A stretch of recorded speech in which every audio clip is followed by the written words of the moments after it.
সম্মানিত বন্ধুগণ, আসসালামু আলাইকুম। দূরে কাছে দেশে অথবা দেশে বাইরে থেকে প্রিয় বন্ধুরা ঠিক এই মুহূর্তে যেখান থেকে বাস্তব জীবনের গল্প শোনার জন্য আমার সাথে জয়েন করেছেন আমি আপন। আর যে আপন জীবনের গল্পের 892তম পর্বে আপনাকে বরাবর মতো স্বাগতম জানাচ্ছি। বন্ধুরা, আজ আমি আপনাকে শোনাবো বন্দরনগরী চট্টগ্রামের ছেলে মোহাম্মদ হৃদয় হোসেনের জীবনের হৃদয় কাঁপানো চরম কষ্টকর এক ভালোবাসা মুখর বাস্তব জীবন কাহিনী। বন্ধুরা, আজকের গল্পের টাইটেল যে মেয়েকে বাঁচাতে বসের প্রস্তাবে রাজি হই। আসলে বস কেমন প্রস্তাব দেয় এবং কেন মেয়েকে বাঁচাইতে গেল বা মেয়েকে বাঁচাইতে গিয়েই কেন বসের প্রস্তাবে রাজি হলো, এই গল্পটা এমনই এক গল্প বন্ধু, আমি আপনাকে নিশ্চিত করে বলতে পারি যে পুরোটা গল্প আপনি শুনলে আপনার কলিজাটা ফেটে যাওয়ার মতো অবস্থা হয়ে যাবে এবং ভীষণ দুঃখজনক এক উচ্চ মধ্যবিত্ত পরিবারের গল্প। আশা করব শুরু থেকে শেষ পর্যন্ত গল্প জুড়ে আপনারা আমার সাথেই থাকবেন এবং গল্প শেষে চট্টগ্রামের ভাই হৃদয়কে আপনার মতো করে সান্ত্বনামূলক হলেও একটা মন্তব্য কমেন্ট বক্সে লিখবেন। ধন্যবাদ সবাইকে। সম্মানিত বন্ধুগণ, আসসালামু আলাইকুম। আমার নাম মোহাম্মদ হৃদয় হোসেন, আমার বাড়ি বন্দরনগরী চট্টগ্রাম। বন্ধুগণ, আমি আমার জীবনের গল্পটা শুরু করার শুরুতে আপনাদেরকে আমার পরিবারের বিষয়ে জানিয়ে রাখি। আমার পরিবারে আমি আছি, আমার বাবা আছে, মা আছে, তাছাড়া রয়েছে আমার দাদা দাদি সহ আমার একজন প্রতিবন্ধী পুপি। এছাড়া আমাদের পরিবারে আরও রয়েছে আমার বড় একটা ভাই। আমরা টোটাল 2 ভাই, আমাদের কোনো বোন নেই। আমাদের পরিবারটা চট্টগ্রাম শহর থেকে অনেক দূরে কোনো এক প্রত্যন্ত গ্রামের এক নিম্ন মধ্যবিত্ত পরিবার। আমার বাবা পেশায় একজন মাদ্রাসার শিক্ষক। খুব ছোটোবেলা থেকে দেখে আসছে আমার বাবা প্রথমে আমাদের মসজিদের মুয়াজ্জিন ছিল, মসজিদে আজান দিত, নামাজ পড়াতো। একটা পর্যায়ে সেখান থেকে আমার বাবা আমাদের এলাকায় একটা নতুন মাদ্রাসা হয় এবং বেসরকারি ওই মাদ্রাসায় আমার বাবা শিক্ষকতা করে। বাবা মাদ্রাসায় শিক্ষকতা করে মোটামুটি যে টাকা পাইতো ওইটা দিয়ে ছোটোবেলায় আমাদের পরিবারটা খুব ভালোই চলতো। এরকম করে আস্তে আস্তে একটা পর্যায়ে আমি বড় হই। বড় হতে হতে আমার বাবার অনেক স্বপ্ন ছিল যে আমাকে মাদ্রাসা লাইনে পড়াশোনা করাবে এবং আমার বড় ভাইয়াকেও মাদ্রাসা লাইনে পড়াশোনা করাবে। এরকম করতে করতে আমিও মাদ্রাসায় পড়তাম, বড় ভাইও মাদ্রাসায় পড়তো। এমন করে সময়গুলো কাটতে কাটতে একটা পর্যায়ে আমার বড় ভাইয়া আলেম পরীক্ষা দিল। বড় ভাইয়া আলেম পাশ করার পরে তখন আমার ঘরে প্রতিবন্ধী একটা পুপি, আমার দাদা দাদি মা সবাই মিলে আসলে আমাদের পরিবারে প্রচণ্ড রকমের খরচ। বাবা মানুষের কাছ থেকে চেয়ে অনুরোধ করে অল্প কিছু টাকা এনে ভাইয়াকে আলেম পর্যন্ত পড়াইছে। তো এখন পারিবারিক অবস্থাটা এরকম হয়ে গেছে যে আমি যদি পড়াশোনা করি এবং আমার ভাইও যদি পড়াশোনা করে, আমার বাবার একার পক্ষে পরিবার টেনে নেওয়া কোনো অবস্থায় সম্ভব হচ্ছিল না। এই সময় দাদা দাদি অনেক অসুস্থ থাকতো, প্রায় প্রতি সপ্তাহে তাদেরকে ডাক্তারের কাছে নেওয়া লাগতো এবং তাদের ওষুধ বড়িসহ আমার প্রতিবন্ধী একটা পুপি ছিল, তারও অনেক খরচ হতো। আমার বাবার পক্ষে আসলে এই সমস্ত খরচ একার পক্ষে বহন করা কোনোভাবেই সম্ভব হচ্ছিল না। একটা পর্যায়ে আমার বাবা মানসিকভাবে অনেকটাই ভেঙে পড়ে, কান্নাকাটি করে এবং কিভাবে কি করবে কোনো কিছুই বুঝতে পারে না। ঠিক ওই মুহূর্তে আমার মা আমার বাবাকে প্রস্তাব করলো যে তুমি একটা কাজ করো, আমাদের বড় ছেলে রাহাতকে তুমি বিদেশে পাঠিয়ে দাও। সে সময় আমাদের এলাকার প্রায় অনেক মানুষই বিদেশে যায় এবং বিদেশে গিয়ে মোটামুটি ভালো টাকা উপার্জন করে। এমনটি যখন আমার মা আমার বাবাকে বলল, বাবা বলল যে না, আমার বড় ছেলেটাকে আমি বড় একজন আলেম বানাবো, এরকম স্বপ্ন আমার আছে, ওকে বিদেশে পাঠিয়ে দিলে তার আমি আলেম বানাইতে পারবো না। আমার মা তখন আমার বাবার কাছে অনুরোধ করে বলল যে দেখো, তুমি আমার কথা বুঝতে চেষ্টা করো, তুমি যদি এই মুহূর্তে ওকে দেশের বাইরে না পাঠাও তাহলে দেখবে যে তোমার যে ছোট ছেলেটা আছে, তোমার ছোট ছেলেরও পড়াশোনা বন্ধ হয়ে যাবে এবং আমাদের পরিবারটা সম্পূর্ণভাবে অচল হয়ে যাবে। তুমি কয়েকদিন পরে আর শিক্ষকতা করতে পারবে না, তুমি অনেক বুড়ো হয়ে যাচ্ছ। এমন করে বলার পরে আমার আব্বা তখন খুব টেনশনে পড়ে যায় এবং টেনশনে পড়ে গিয়ে এই বিষয়টা নিয়ে আমার আব্বা তার পরিচিত লোকজনদের সাথে আলোচনা করে এবং যাদের সাথে আলোচনা করে তারা সবাই আমার আব্বাকে বলে যে তোমার স্ত্রী তোমাকে অনেক ভালো একটা প্রস্তাব দিয়েছে, এই প্রস্তাবটা অত্যন্ত ভালো, তুমি তোমার ছেলেটাকে বিদেশে পাঠিয়ে দাও এবং একটা সন্তানকে বিদেশে পাঠাও, সেই সন্তানটা ইনকাম করুক, আর ছোট ছেলেটাকে নিয়ে তুমি স্বপ্ন দেখো, তোমার যে ছোটো ছেলে হৃদয় আছে তারে নিয়ে স্বপ্ন দেখো এবং তাকে তুমি পড়াশোনা করিয়ে মানুষের মতো মানুষ বানাও, এটা তুমি করো। এই কথা বলার পরে এক পর্যায়ে আমার আব্বা তখন এলাকার লোকজনের কথা এবং আম্মার কথাকে আমলে নিল। আম্মা রাজি হলো এবং রাজি হওয়ার পরে বড় ভাইয়াকে বিদেশে পাঠানোর প্রস্তুতি নিল। আমার বড় ভাইয়া বিদেশে যেতে চায় না, মানে ভাইয়া তো অনেক ভালো মেধাবী ছাত্র ছিল, ভাইয়ার অনেক স্বপ্ন ছিল যে ভাইয়া টাইটেল পাস বড় মাওলানা হবে এবং মাওলানা হয়ে ভাইয়া এলাকাতে ওয়াজ মাহফিল করবে। এরকম একটা স্বপ্ন আমার ভাইয়ার মনে ছিল। তো ভাইয়া তো এভাবে বলার পরে তো আসলে দেখা গেল কি যে অভাব এমন একটা জিনিস, বিশেষ করে মধ্যবিত্ত পরিবারের সন্তানের জন্য সেই অভাব যখন ঘরের দরজায় এসে কড়া নাড়ে, তখন ওই মধ্যবিত্ত পরিবারের সন্তানগুলোর স্বপ্ন মুহূর্তের মধ্যে ভেঙে যায়। এবং আমার স্বপ্নটাও, আমার ভাইয়ার স্বপ্নটাও তখন ওভাবে ভেঙে গেল। ভাইয়া তখন বিদেশে যেতে হবে বাধ্যতামূলক। আব্বা তখন ভাইকে পাসপোর্ট করাইলো। ভাইয়ার বয়স অনেক কম ছিল, তারপরেও টাকা পয়সা দিয়ে ওই সময় পাসপোর্ট করানো যেত। ভাইয়ার পাসপোর্ট কমপ্লিট করলো। করে আমার ভাইয়াকে, আমার আব্বুর স্বপ্ন, যেহেতু আমার ছেলেটাকে নিয়ে আমি স্বপ্ন দেখেছি বড় একজন আলেম বানাবো, এটা যেহেতু আমি বানাইতে পারলাম না, আমার ছেলেটাকে আমি মিডল ইস্টের সৌদি আরবে পাঠাবো। কারণ সৌদি আরবে দেশটা অনেক ভালো, এটা নবীর দেশ এবং সেখানকার মানুষ নামাজ পড়ে, রোজা রাখে, দিন দুনিয়া নিয়ে আলোচনা করে। এরকম একটা ভালো দেশে আমি আমার ছেলেকে পাঠাবো। এই পরিকল্পনা করে আমার বাবা তখন আমার ভাইয়াকে সৌদি আরবে পাঠানোর জন্য সমস্ত কিছু প্রসেস করে ফেললো। ভিসা, টিকিট থেকে শুরু করে সব কিছু প্রায় রেডি হয়ে গেল। সব কিছু রেডি হয়ে যাবে, ভাইয়া তখন পর্যন্ত কান্নাকাটি করে বলে যে ভাইয়ার বিদেশে যেতে ইচ্ছে করে না, ভাইয়া আমাদেরকে ছেড়ে থাকতে পারবে না, খুব কান্নাকাটি করে। কিন্তু মা অসহায়ের মতো ভাইয়াকে বলে যে বিদেশ যাওয়া ছাড়া আমাদের কাছে আর কোনো রাস্তা খোলা নাই, তোকে বিদেশ যেতেই হবে। এক পর্যায়ে ভাইয়া সবার মায়া ত্যাগ করে শুধুমাত্র অভাবের অনটনে কারণে ভাইয়া তখন সুদূর মরুভূমির দেশ সৌদি আরবে রওনা দেয়। এবং আমার ভাইয়া সৌদি আরবে গিয়ে খুব ভালোভাবে পৌঁছায়। সেখানে গিয়ে আমার ভাইয়ের একটা ভালো চাকরি হয়। আমার আব্বার এক ছাত্রই আমার ভাইয়াকে ভিসা দেয় এবং সেজন্য আমার ভাইয়ের ভিসাটাও অনেক ভালো হয়। ভাইয়া সৌদি আরবে চলে যাওয়ার পরে আমি তখন মাদ্রাসায় ক্লাস 7-এ পড়ি। তো ক্লাস 7-এ পড়ি, সেই সময় আমাদের পারিবারিক অবস্থাটা আস্তে আস্তে করে উন্নতি হতে শুরু হয়। যেখানে আমার বাবা প্রতি মাসে স্যালারি পেত মাত্র 8,000 টাকা, সেখানে আমার ভাইয়া মাস না ফিরতে পরিবারের জন্য 30 থেকে 40,000 টাকা পাঠায় দেয়। তো 30-40 হাজার টাকা করে যখন প্রতি মাসে আমাদের পরিবারে আসতে শুরু হয়, আমাদের পরিবারটা মুহূর্তের মধ্যে চেঞ্জ হয়ে যায়। আমাদের ঘর বাড়ি হয়ে যায়, তারপরে হচ্ছে মানে মোটামুটি অনেকটাই পরিবর্তন হয়ে যায় অন্য বাড়িগুলোর তুলনায়। সে সময় আমাদের পরিবারটা অনেকটাই উচ্চবিত্ত হয়ে যায়। তখন আমার মা টাকা চাইলে আমাকে টাকা দেয়। আমি যদিও মাদ্রাসা লাইনে পড়াশোনা করতাম, কিন্তু আমার ভিতরে একটু ডিজে ভাব কাজ করতো।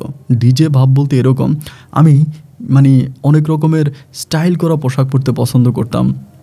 তারপরে বিভিন্ন ফ্রেন্ডদের সাথে মিশতাম এবং সিনেমা দেখতাম। এই জিনিসগুলো আমার মাঝে খুব কাজ করতো। শুধুমাত্র আমার বাবার চাপে পড়ে আমি মাদ্রাসায় ভর্তি হই, তা না হলে আমার কিন্তু মাদ্রাসায় পড়াশোনার কোনো রকমের ইচ্ছা ছিল না। যাই হোক, একটা পর্যায়ে মাদ্রাসায় যেহেতু বাবা ভর্তি করিয়ে দেয়, সেখানে তো আর কিছু করার নেই। আমি মাদ্রাসায় ক্লাস 7 থেকে ক্লাস 8-এ উঠি। তো ক্লাস 8-এ ওঠার পরে এরকম বৈশাখ মাস আসে। বৈশাখে আমাদের এলাকাতে মেলা হয় এবং বৈশাখ মাসের ওই মেলাগুলো অনেক বড় হয়। আমাদের এলাকাতে অনেক হিন্দু পরিবার আছে, মানে অনেক হিন্দু গ্রাম আছে। তো হিন্দু গ্রামের মানুষগুলো মিলে অনেক আনন্দ ফুর্তি করে তাদের ওই মেলা উদযাপন করে। বিভিন্ন জায়গায় হচ্ছে মেলা হয় এবং মেলাতে আমরা সবাই অনেক বেশি আনন্দ ফুর্তি, অনেক মজা করি।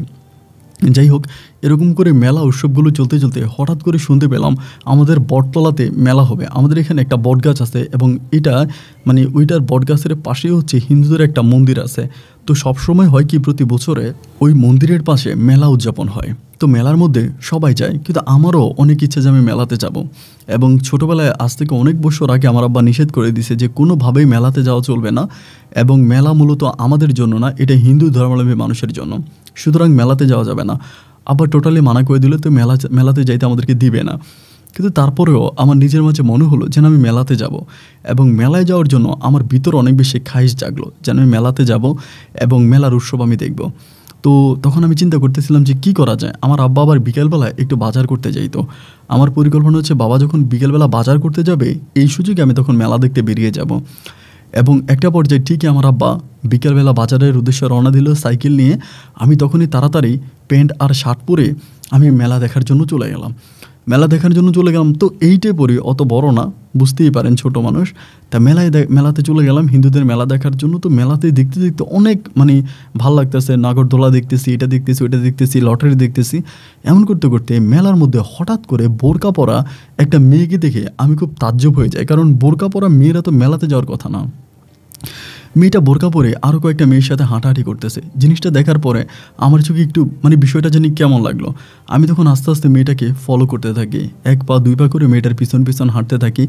অনেকটা হাঁটার পরে ওইখানে একটা মেয়ে আছে যে আমার পাশের গ্রামে, মেয়েটাকে আমি চিনি মাঝে মাঝে, তার নাম হচ্ছে শিমু।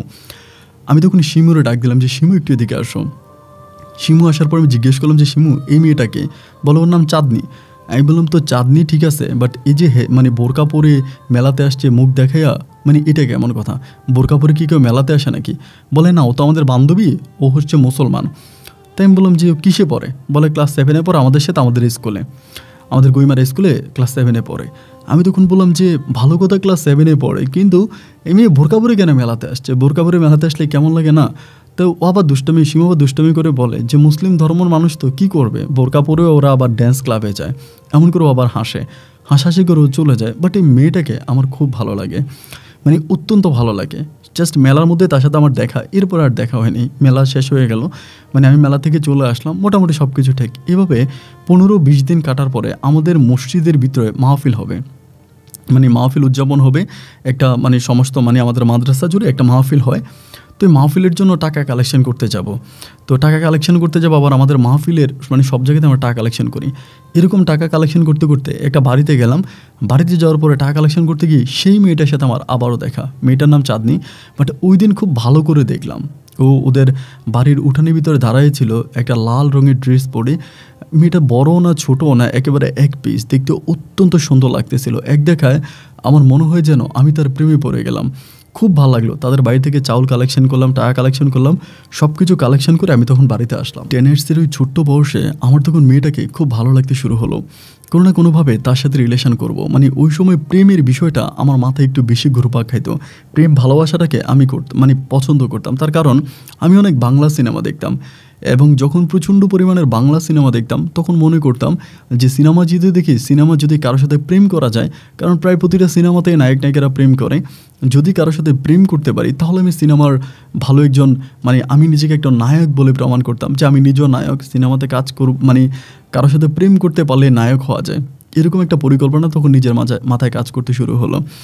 একটা পর্যায়ে আমি তখন চিন্তা করলাম যে আমি যেভাবেই হোক এই মেয়েটার সাথে প্রেম করব, তার সাথে ভালোবাসা করব। এমন করতে করতে অনেকগুলো দিন কেটে গেল, কিন্তু সে তো স্কুলে পড়ে, আমি মাদ্রাসায় পড়ি। এভাবে তার সাথে আমার দেখাও হয় না, আর ভালোবাসার কথা তাকে বলাও হয় না। কিন্তু মনের ভিতরও প্রচণ্ড রকমের মানে উদ্বেগ জাগতেছে যে আমি তাকে ভালোবাসবো বা ওর সাথে একটা রিলেশন করব, এরকম একটা বিষয় মনের ভিতর আসতেছে। সেরকম সময় আর কখনোই হয়ে ওঠে না বা তাকে পাওয়া হয় না। এইভাবে বেশ কিছুদিন কেটে যাওয়ার পরে একদিন পুকুর পাড়ে, আমাদের ওই গগ্গা পুকুর পাড়ে, ওইখানে শিমুর সাথে আমার দেখা। যেই শিমুর সাথে আমার মেলাতে দেখা হয়েছিল, পরে আমি শিমুর একদিন ডাক দিলাম যে শিমু, তোমার সাথে আমি একটু কথা বলবো তোমার ওই বান্ধবীর চাঁদনির ব্যাপারে। আমারে বলতেছে ভালো কথা, বলেন কি বলবেন। আমি বললাম শিমু, তুমি কিছু মনে করো না, আমি তোমাকে একটা প্রশ্ন করে তুমি আমাকে সঠিক উত্তর দিও, মিথ্যা বলো না। আমাকে বলে না, মিথ্যা বলতে যাবো কেন, যেটা সত্যি আপনাকে সেটাই বলবো। আমি তখন বললাম তোমার যে বান্ধবী আছে চাঁদনি, এই মেয়েটা কি স্কুলে কারোর সাথে প্রেম ভালোবাসা করে, ওর সাথে কারো প্রেম আছে? তখনও আমার দিকে তাকে হাসতেছে। ও আমাকে বলে কেন বলেন তো? আমি বললাম যে না, এমনি জিজ্ঞেস করলাম, মানে আমার কোনো কারণ নেই, এমনি জিজ্ঞেস করলাম। তো বলে আমরা তো অনেক ছোটো, ক্লাস 7-এ পড়ি, তো আমাদের স্কুলের প্রায় যত সিনিয়র ভাইরা আছে সবাই চাঁদনিরে পছন্দ করে। চাঁদনি আমাদের স্কুলের সবচেয়ে সুন্দরী মেয়ে, ওরা সবাই পছন্দ করে। আমি বললাম যে তাই নাকি, ও কাউকে পছন্দ করে? বলেন না, ওর দিক থেকে এখনও কাউকে পছন্দ করে এরকম কোনো মানে সুখবর আমরা পাইনি। তবে একটা কথা বলি আপনাকে হৃদয় ভাইয়া। আমি বললাম ঠিক আছে বলো। আমাকে বলে জানেন, আমরা যেদিন মেলাতে গেছিলাম আমি সেদিন কিন্তু বুঝে গেছি যে আপনি চাঁদনিরে পছন্দ করেন। আমি বললাম কেমনি বুঝলি তুই? আমাকে বলে বুঝবো না ক্যা, মেলাতে গেছি, আপনি সারাক্ষণে চাঁদনির পিছনে পিছনে ঘুরছেন, চাঁদনি যেখানে গেছে ওখানে গেছেন, এবং এটাও খেয়াল করে দেখলাম আমরা যখন মেলা থেকে চলে আসছি আপনিও বাড়ির দিকে হাঁটা ধরছেন, তাহলে কি আপনি চাঁদনিরে পছন্দ করতেন না? আমি বললাম আসলে শিমু তুই ঠিকই বলছিস, মেয়েটার আমার খুব ভালো লাগে রে, আমি তার সাথে রিলেশন করতে চাই। ও বলে ওর সাথে রিলেশন করা এত সহজ না, আপনি মাদ্রাসা থেকে ওর সাথে রিলেশন কেমনে করবেন? স্কুলে পড়ুয়া পোলাপাইনে পারে না, আর আপনি মাদ্রাসা থেকে প্রেম করবেন। আমি বলি তাহলে আমি স্কুলে চলে যাবো। ও বলে হ্যাঁ, যদি স্কুলে চলে আসেন তাহলে মোটামুটি একটু পাওয়ার চান্স আছে, কারণ স্কুলে থাকলে সবসময় ওরে দেখবেন, ওর সাথে সুযোগ বুঝে কথা বলতে পারবেন। আর আমি যতদূর মনে হলো যে শিমুও কিন্তু আপনারা পছন্দ করছে, আপনার শিমুও পছন্দ, মানে সরি আপনাকে চাঁদনিও পছন্দ করছে। চাঁদনি আমারে বলছে যে ভাইটা মানে উনি অনেক হ্যান্ডসাম আছে, এটা আমাকে বলছে। তখন আমার ভিতর হঠাৎ করে মনে হলো, আমি এর সাথে কথা বলে তখন চলে আসলাম বাড়িতে।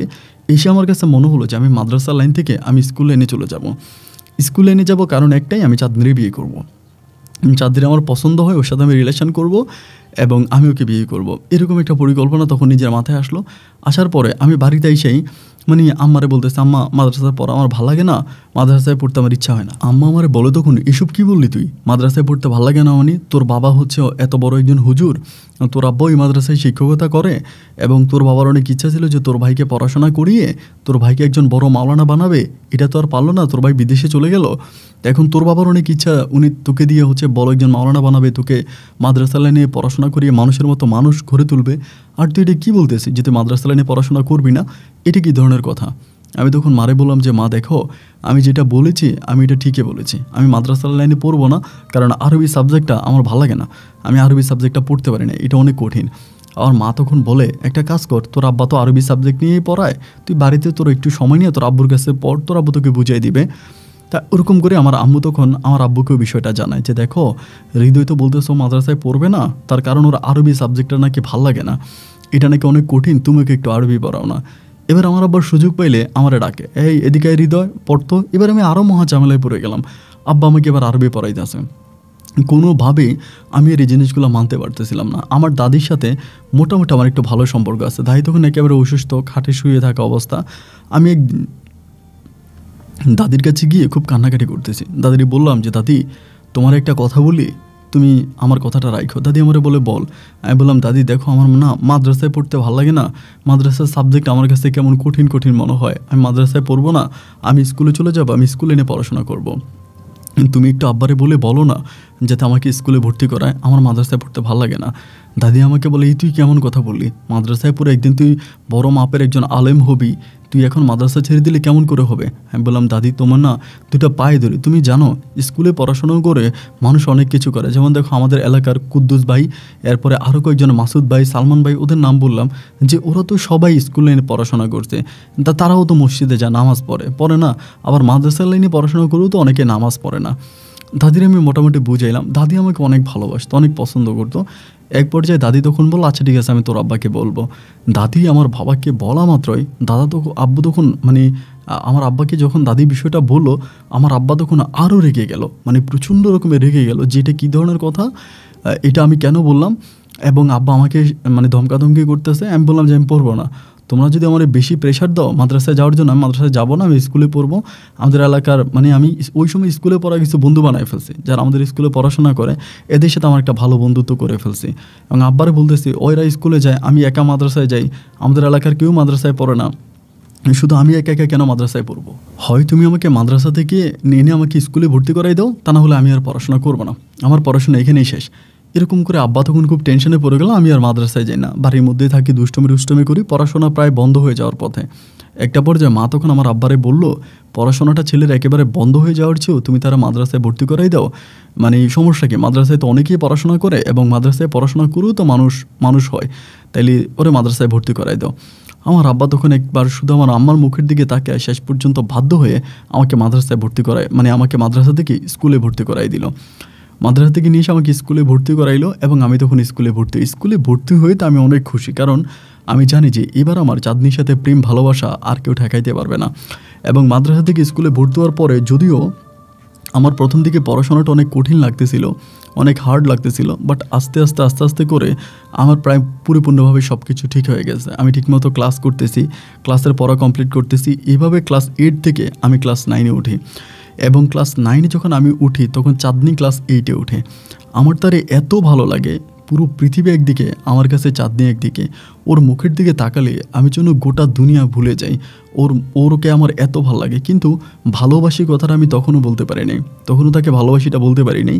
এমন করেই আমার সময়গুলো কাটতেছে। এভাবে ক্লাস 8 থেকে ক্লাস 9-এ ওঠার পরে, প্রাথম সাময়িক পরীক্ষা দেওয়ার পরে আমি তখন এই প্রথম চাঁদনির জন্য একটা ভালোবাসার চিঠি লিখি, এবং এই ভালোবাসার চিঠিতে মনের মাদুলিতে মিশিয়ে থাকা সমস্ত ভালোবাসার কথাগুলো কলমের কালির মাধ্যমে আমি সাদা কাগজে ফুটিয়ে তুলি। এরপরে আমি ওই চিঠিটা আমাদের ওর সাথে পড়াশোনা করতো ওর বান্ধবীর শিমুর মাধ্যমে চাঁদনির হাতে দিলাম, এবং চাঁদনির হাতে দেওয়ার পরে অনেকেই চাঁদনিকে পছন্দ করতো, ভালোবাসতো, কিন্তু কেউ চাঁদনিকে এভাবে ডিরেক্টলি চিঠি লেখার সাহস পায় নাই। শুধু একমাত্র আমি হৃদয় তাকে চিঠি লিখেছিলাম। এবং চিঠি তার হাতে যাওয়ার পরে সে তখন তার বান্ধবী শিমুকে বলল, ও যেহেতু আমাকে চিঠি দিয়েছে, ওর কলিজাটা অনেক বড় আছে, ঠিক আছে, আমি ওর সাথে রিলেশন করব। ঠিক এরপর থেকে এই চাঁদনির সাথে আমার একটা মিষ্টি প্রেমের সম্পর্ক শুরু হয়। প্রথমে এই সম্পর্কটা চিঠিপত্রের মাধ্যমে থাকে। ও আমাকে চিঠি লিখতো, আমি ওকে চিঠি লিখতাম। এমন করে ভালোবাসাটা একটু একটু করে সামনের দিকে অগ্রসর হতে হতে একটা পর্যায়ে আমি তখন এসএসসি পরীক্ষার্থী। আমি এসএসসি পরীক্ষা দিব এবং চাঁদনি হচ্ছে আমার 1 বছরের জুনিয়র। এসএসসি পরীক্ষা দিব, পড়াশোনা নিয়ে খুব বেশি ব্যস্ত, বাট চাঁদনির সাথে আমার অনেক মধুর সময় কাটতো। বিশেষ করে আমরা যেহেতু গ্রামে থাকতাম এবং গ্রামের ভালোবাসাগুলোই না একটু ভিন্ন রকম হতো। চাঁদনি প্রখর রাতে আমি চাঁদনির সাথে দেখা করার জন্য ওদের বাড়ির পিছনে চলে যেতাম। ওদের ওই ভাঙা জানালায় ঠকঠক করে শব্দ করার পরে চাঁদনি বেরিয়ে আসতো এবং চাঁদনির সাথে আমি ঘন্টার পর ঘন্টা ওদের বাড়ির আঙিনায় ঘুরে বেড়াতাম। আমাদের দুজনের মাঝে এত প্রেম ভালোবাসা ছিল যে প্রেম ভালোবাসাগুলো বর্তমান সময়ের গল্প আর সিনেমাকেও হার মানাবে। দুজন দুজনাকে এতটাই ভালোবাসতাম এবং দুজন দুজনার প্রতি এতটাই বেকুল ছিলাম। এরকম করে সময়গুলো কাটতে কাটতে একটা পর্যায়ে আমি তখন এসএসসি পরীক্ষা দিই এবং এসএসসি পরীক্ষা দেওয়ার পরে দুর্ভাগ্যবশত আমার কাছে যেটা মনে হয় যে আমি মনে হয় রুল নাম্বার অথবা রেজিস্ট্রেশন নাম্বারে কোথাও ভুল করেছি। তা না হলে বাংলা সাবজেক্টের মতো এত সহজ একটা সাবজেক্টে আমি ফেল করতাম না। আমি যখন এসএসসিতে ফেল করি এবং আমার রেজাল্ট আউট হওয়ার পরে আব্বা আম্মা দুজনেই আমার উপর অনেক খেপে গেছে। আমার বাবা বলতেছে, আজকে যদি তুই মাদ্রাসা লাইনে পড়াশোনা করতি তাহলে তো এরকম কোনো সমস্যা হইতো না। আমি প্রয়োজনে তোর খাতা আবার চ্যালেঞ্জ করে খাতা দেখতে পারতাম বা কোথায় ভুল করছিস বলতে পারতাম। তুই নিজের ইচ্ছায় স্কুলে ভর্তি হলি, এটা তুই এই কাজটা তুই মোটেও ভালো করিস নাই, এটা তো ঠিক হয়নি, এটা তুই চরম অন্যায় করছিস, এটা ওইটা বলে আমার বাবা যতটুকু পারলো, মানে বাবার যেভাবে ইচ্ছে হলো সেভাবে আমাকে কথাবার্তা বললো। মাও তখন আমার সাথে খুব বেশি একটা কথা বলে না। পরিবারের প্রত্যেকটা মানুষ তখন আমার উপরে খেপে গেল। সবার একটাই কথা, আমি কেন মাদ্রাসা লাইনে পড়াশোনা করতে গেলাম, আমি কেন মাদ্রাসায় ভর্তি হইলাম, আমি কেন স্কুলে ভর্তি হলাম, আমি কেন স্কুলে পড়তে গেলাম। এটাই সবার মনে রাগ, ক্ষোভ আর কি। এই ক্ষোভের বশবর্তী হয়ে পরিবারের মানুষগুলো আমার সাথে আর খুব একটা কথা বলে না। এবারে এসএসসি ফেল করছি। ফেল করার পরে তখন আমি ওই চাঁদনির সাথে তখন আমার প্রেম ভালোবাসা চলতেছে। ওর সাথে ঘুরতাম ফিরতাম, এমনি ওর প্রতি আমার খুব ভালোবাসা জন্মাইছে। এরকম করে সময়গুলো কাটতে কাটতে একটা পর্যায়ে তখন আমার ভাইয়া বিদেশ থেকে আসবে। তো ভাইয়া বিদেশ থেকে আসবে এরকম একটা পরিকল্পনা চলতেছে। তো যাই হোক, ভাইয়া একটা পর্যায়ে সৌদি আরব থেকে দেশে আসছে। ভাইয়া দেশে আসার পরে সবাই তো ভাইয়াকে নিয়ে অনেক আলোলো দোললো। তো ভাইয়ার ঠিক অতটাও বয়স হয় নাই, এই জন্য সবাই মিলে পরিকল্পনা করলো ভাইয়াকে এবার বিয়ে করাবে না, ভাইয়া এবার বিদেশ চলে গেলে এর পরের বার যখন আসবে তখন ভাইয়াকে বিয়ে করাবে। তাই এরকম একটা কথা সবাই বলতেছিল। তো যাই হোক, ভাইয়া বাড়িতে আসছে, 3 মাস থাকবে, 3 মাস ঘুরবে ফিরবে, সবার সাথে মজা মাস্তি করবে, 3 মাস পরে ভাইয়া পুনরায় আবারও সৌদি আরবে চলে যাবে। এরকম একটা পরিকল্পনা করে ভাইয়া তখন দেশে আসছে। তো দেশে আসার পরে আমার কিন্তু ওই যে চাঁদনির অনেকগুলো ছবি আমার ঘরে ছিল। ও আমাকে প্রায় সময় ছবি উঠাইতো। তখন তো আসলে ওরকম মোবাইল ছিল না, ফটো উঠাইতো আর কি। বিভিন্ন জায়গায় যা ফটো উঠাইতো এবং ফটো উঠানোর পরে স্টুডিওতে ফটো উঠে আমাকে এগুলো দিত। আমি এগুলো ঘরে রাখতাম, মাঝে মাঝে ওরে আমি দেখতাম। একদিন আমি মাঠে খেলতে গেছিলাম বিকেলবেলা এবং খেলে সন্ধ্যার পরে বাড়িতে আসার পরে আমার বাবা মা, আমার ভাইয়া বড় ভাইয়া রাহাত ভাইয়া সবাই জানি কেমন হাসাহাসি করতেছে। সবার হাসি দেখে আমি একটু লজ্জা পাইলাম যে কী ব্যাপার, সবাই এরকম হাসে কেন। তো ভাইয়ার আমি কিন্তু রাতের বেলা একসাথেই ঘুমাইতাম। তো ভাইয়ের সাথে আমি ঘুমাইতে গিয়ে বললাম যে ভাইয়া কী হলো, ঘরের সবাই এরকম হাসাহাসি করতেছে কেন, ঘটনা কি, এরকম কি হলো যে সবাই হাসতেছে। আমার ভাইয়া বলে, তুই যে এসএসসিতে কেন ফেল করছিস এটা আমি এখন বুঝতে পারছি। আমি বললাম, কেন ভাইয়া, কেন ফেল করছি? বলে, তোর যদি ধ্যান ধারণা সব কিছু মেয়ের প্রতি থাকে, প্রেম ভালোবাসার প্রতি থাকে, তাইলে পাশ করবি কেমনে? তুই তো শুধুমাত্র মেয়েদের নিয়ে চিন্তা করিস। আমি বললাম, ভাইয়া এটা তুমি কী ধরনের কথা বলো, আমি মেয়েদের নিয়ে চিন্তা করি মানে? আমার ভাইয়া তখন কী করে, ছবিগুলো বের করে বলে, এটা কি? আমি তো ছবিগুলো দেখে খুব অবাক হয়ে গেলাম, কিরে ভাইয়ার হাতে এরকম ছবি। আমি তখন বললাম যে ভাইয়া তুমি এই ছবি কই পাইছো? ভাইয়া আমাকে বলে, কই পাইছি এটা পরে, আমার আব্বা আম্মা ভালো তো এই জন্য তোরে কিছু করে না, তুই মাদ্রাসা লাইন ছাইরা স্কুলে কেন আসলি, এই তাইলে কারণ না? এই মেয়ের প্রেমে পড়ে মাদ্রাসা থেকে স্কুলে চলে আসছিস। এবং অনেকগুলো চিঠিও ঘরের মধ্যে ভাইয়া পাইছে। তো যাই হোক, আমাকে খুব বকাবাধ্য করলো, এরকমটা করিস না, আব্বা আম্মা হয়তো ভালো এই জন্য তোর কোনো কিছু বলে না, তুই আব্বা আম্মার দুর্বলতার সুযোগ নিস না, ঠিকমতো পড়াশোনা কর ভাই। বিদেশে অনেক কষ্ট, আমি প্রবাসে থাকি আমি জানি। তুই যদি পড়াশোনা না করিস তাহলে তোকে বিদেশ চলে যেতে হবে, আর বিদেশে গেলে যে কতটা পরিশ্রম এটা একটা বিদেশি ছাড়া অন্য কেউ বুঝবে না। ভাই না ভালো, তুই মনোযোগ দিয়ে পড়াশোনা কর। এটা বলে ভাইয়া তখন ঘুমাই গেল, আমিও ঘুমাইলাম। সকালবেলা ঘুম থেকে ওঠার পরে আম্মা তখন আমরা ডাকছে, ডাইকে বলতেছে, তোর ভাইয়া তোর ছবি দেখাইছে রাতের বেলায়? এমনি বলে। আমি বললাম, হ্যাঁ দেখাইছে তো। মা আমাকে বলে, এই মেয়েটা কে রে? এটা বলার পর আমার ভিতর তখন কেমন যেন একটু লজ্জা লাগতেছে। আমি বললাম, কেন মা, এই মেয়ের খোঁজখবর নিচ্ছ কেন?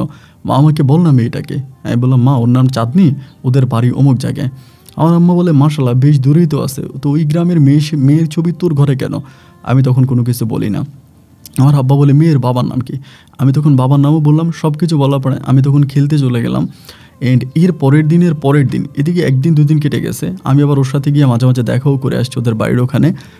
2 দিন পরে ও আমাকে হঠাৎ করে একদিন বলতেছে যে হৃদয় সর্বনাশ হয়ে গেছে, আমার পরিবার থেকে তো একটা ভালো আমার পরিবার একটা ভালো বিয়ের প্রস্তাব আসছে, এরকম। আমি তখন বললাম যে কী ব্যাপার, তুমি এটা কেমনে বলতেছো? বলে হ্যাঁ, ছেলে নাকি সবেমাত্র বিদেশ থেকে আসছে এবং এই ছেলে আমার পরিবারে বিয়ের প্রস্তাব পাঠাইছে।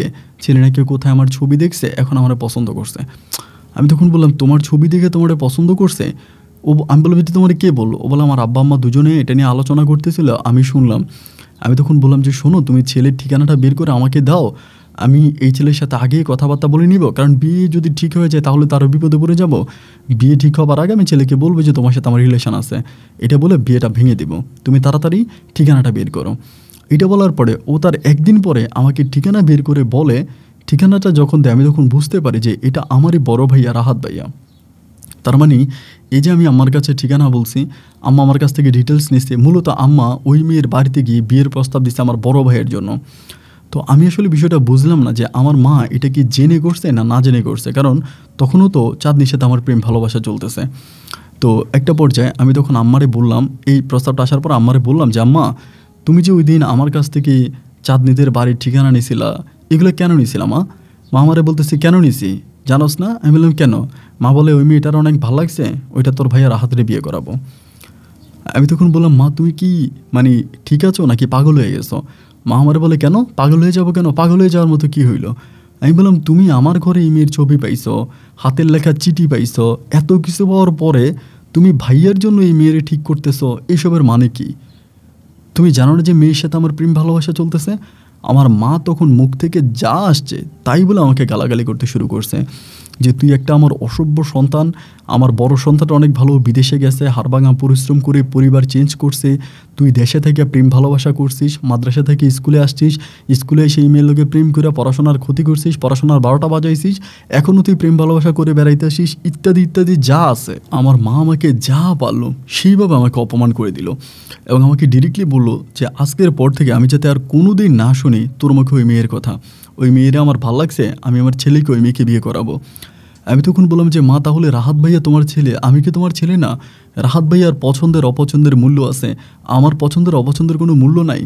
আমার মা তখন আমাকে ডিরেক্টলি বললো যে এখান থেকে তুই বেরিয়ে যা, আমি তোর সাথে কোনো কথা বলতে চাই না এবং আজকের পর থেকে আমি তোর চেহারাও দেখতে চাই না। যে ছেলে নিজের বাবার ক্ষতি করে, মায়ের ক্ষতি করে, এমন সন্তান পরিবারে থাকার দরকার নেই। মুহূর্তের মাঝে মনে হলো যেন আমি আমার বাবা মায়ের চোখের শত্রু হয়ে গেলাম। ওমা, আমার কথায় কেউ কোনো পরোয়া না করে তখন মেয়ের পরিবারের সাথে মোটামুটি কথাবার্তা ফাইনাল করে ফেলার পথে একদিন আমি তখন রাহাত ভাইয়েরা ডাক দিলাম। রাহাত ভাইয়েরা ডাক দিয়ে বললাম যে ভাইয়া, আব্বা আম্মা না হলে বুঝে না, তারা না হলে ওল্ড জেনারেশান, বাট তুমি তো নিউ জেনারেশনের মানুষ, তুমি তো অনেক কিছুই বোঝো। ভাইয়া, এই মেয়ের ছবি আমার ঘরে পাইছো, এই মেয়ের হাতের লেখা চিঠি আমার ঘরে পাইছো, এরপরে কি তোমার মনে হয় না যে এই মেয়ের সাথে আমার প্রেম ভালোবাসা চলতেছে, আমি তারে বিয়ে করব? আমার ভাইয়া বলে তুই তার সাথে তারে বিয়ে করবি, তোর সাথে তার প্রেম ভালোবাসা চলতেছে, এই জন্যই তো আব্বা আম্মা ওরে বিয়ে করাইতেছে। আমি তখন বললাম ওমা তুমি এটা বললে কি? ওরে আমি ভালোবাসি, ওর সাথে আমি প্রেম করি, আমার সব কিছু, তাইলে বাবা মা তোমাকে বিয়ে করাবে কেন?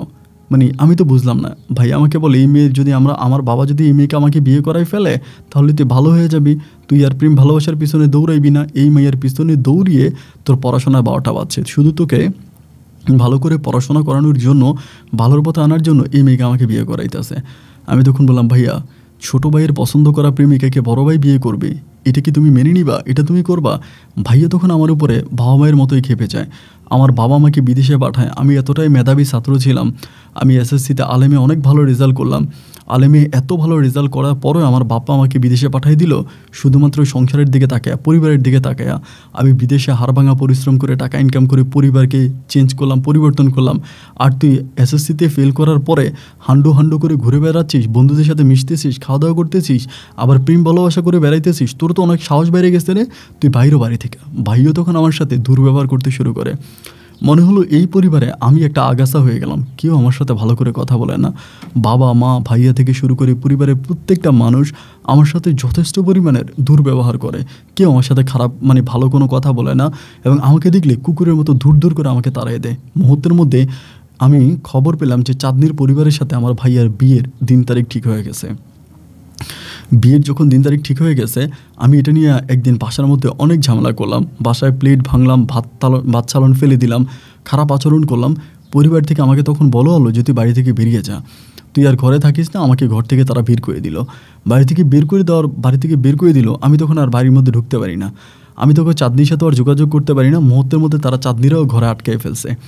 চাঁদনিরে ঘরে আটকাইয়া তখন চাঁদনিকে বিয়ে দেওয়ার সমস্ত পরিকল্পনা করে ফেলছে। আমি চাঁদনির বাড়ির আশেপাশে এখানে সেখানে ঘোরাফেরা করি, কিন্তু আমি চাঁদনির সাথে দেখা করতে পারি না, চাঁদনির সাথে আমার দেখা হয় না।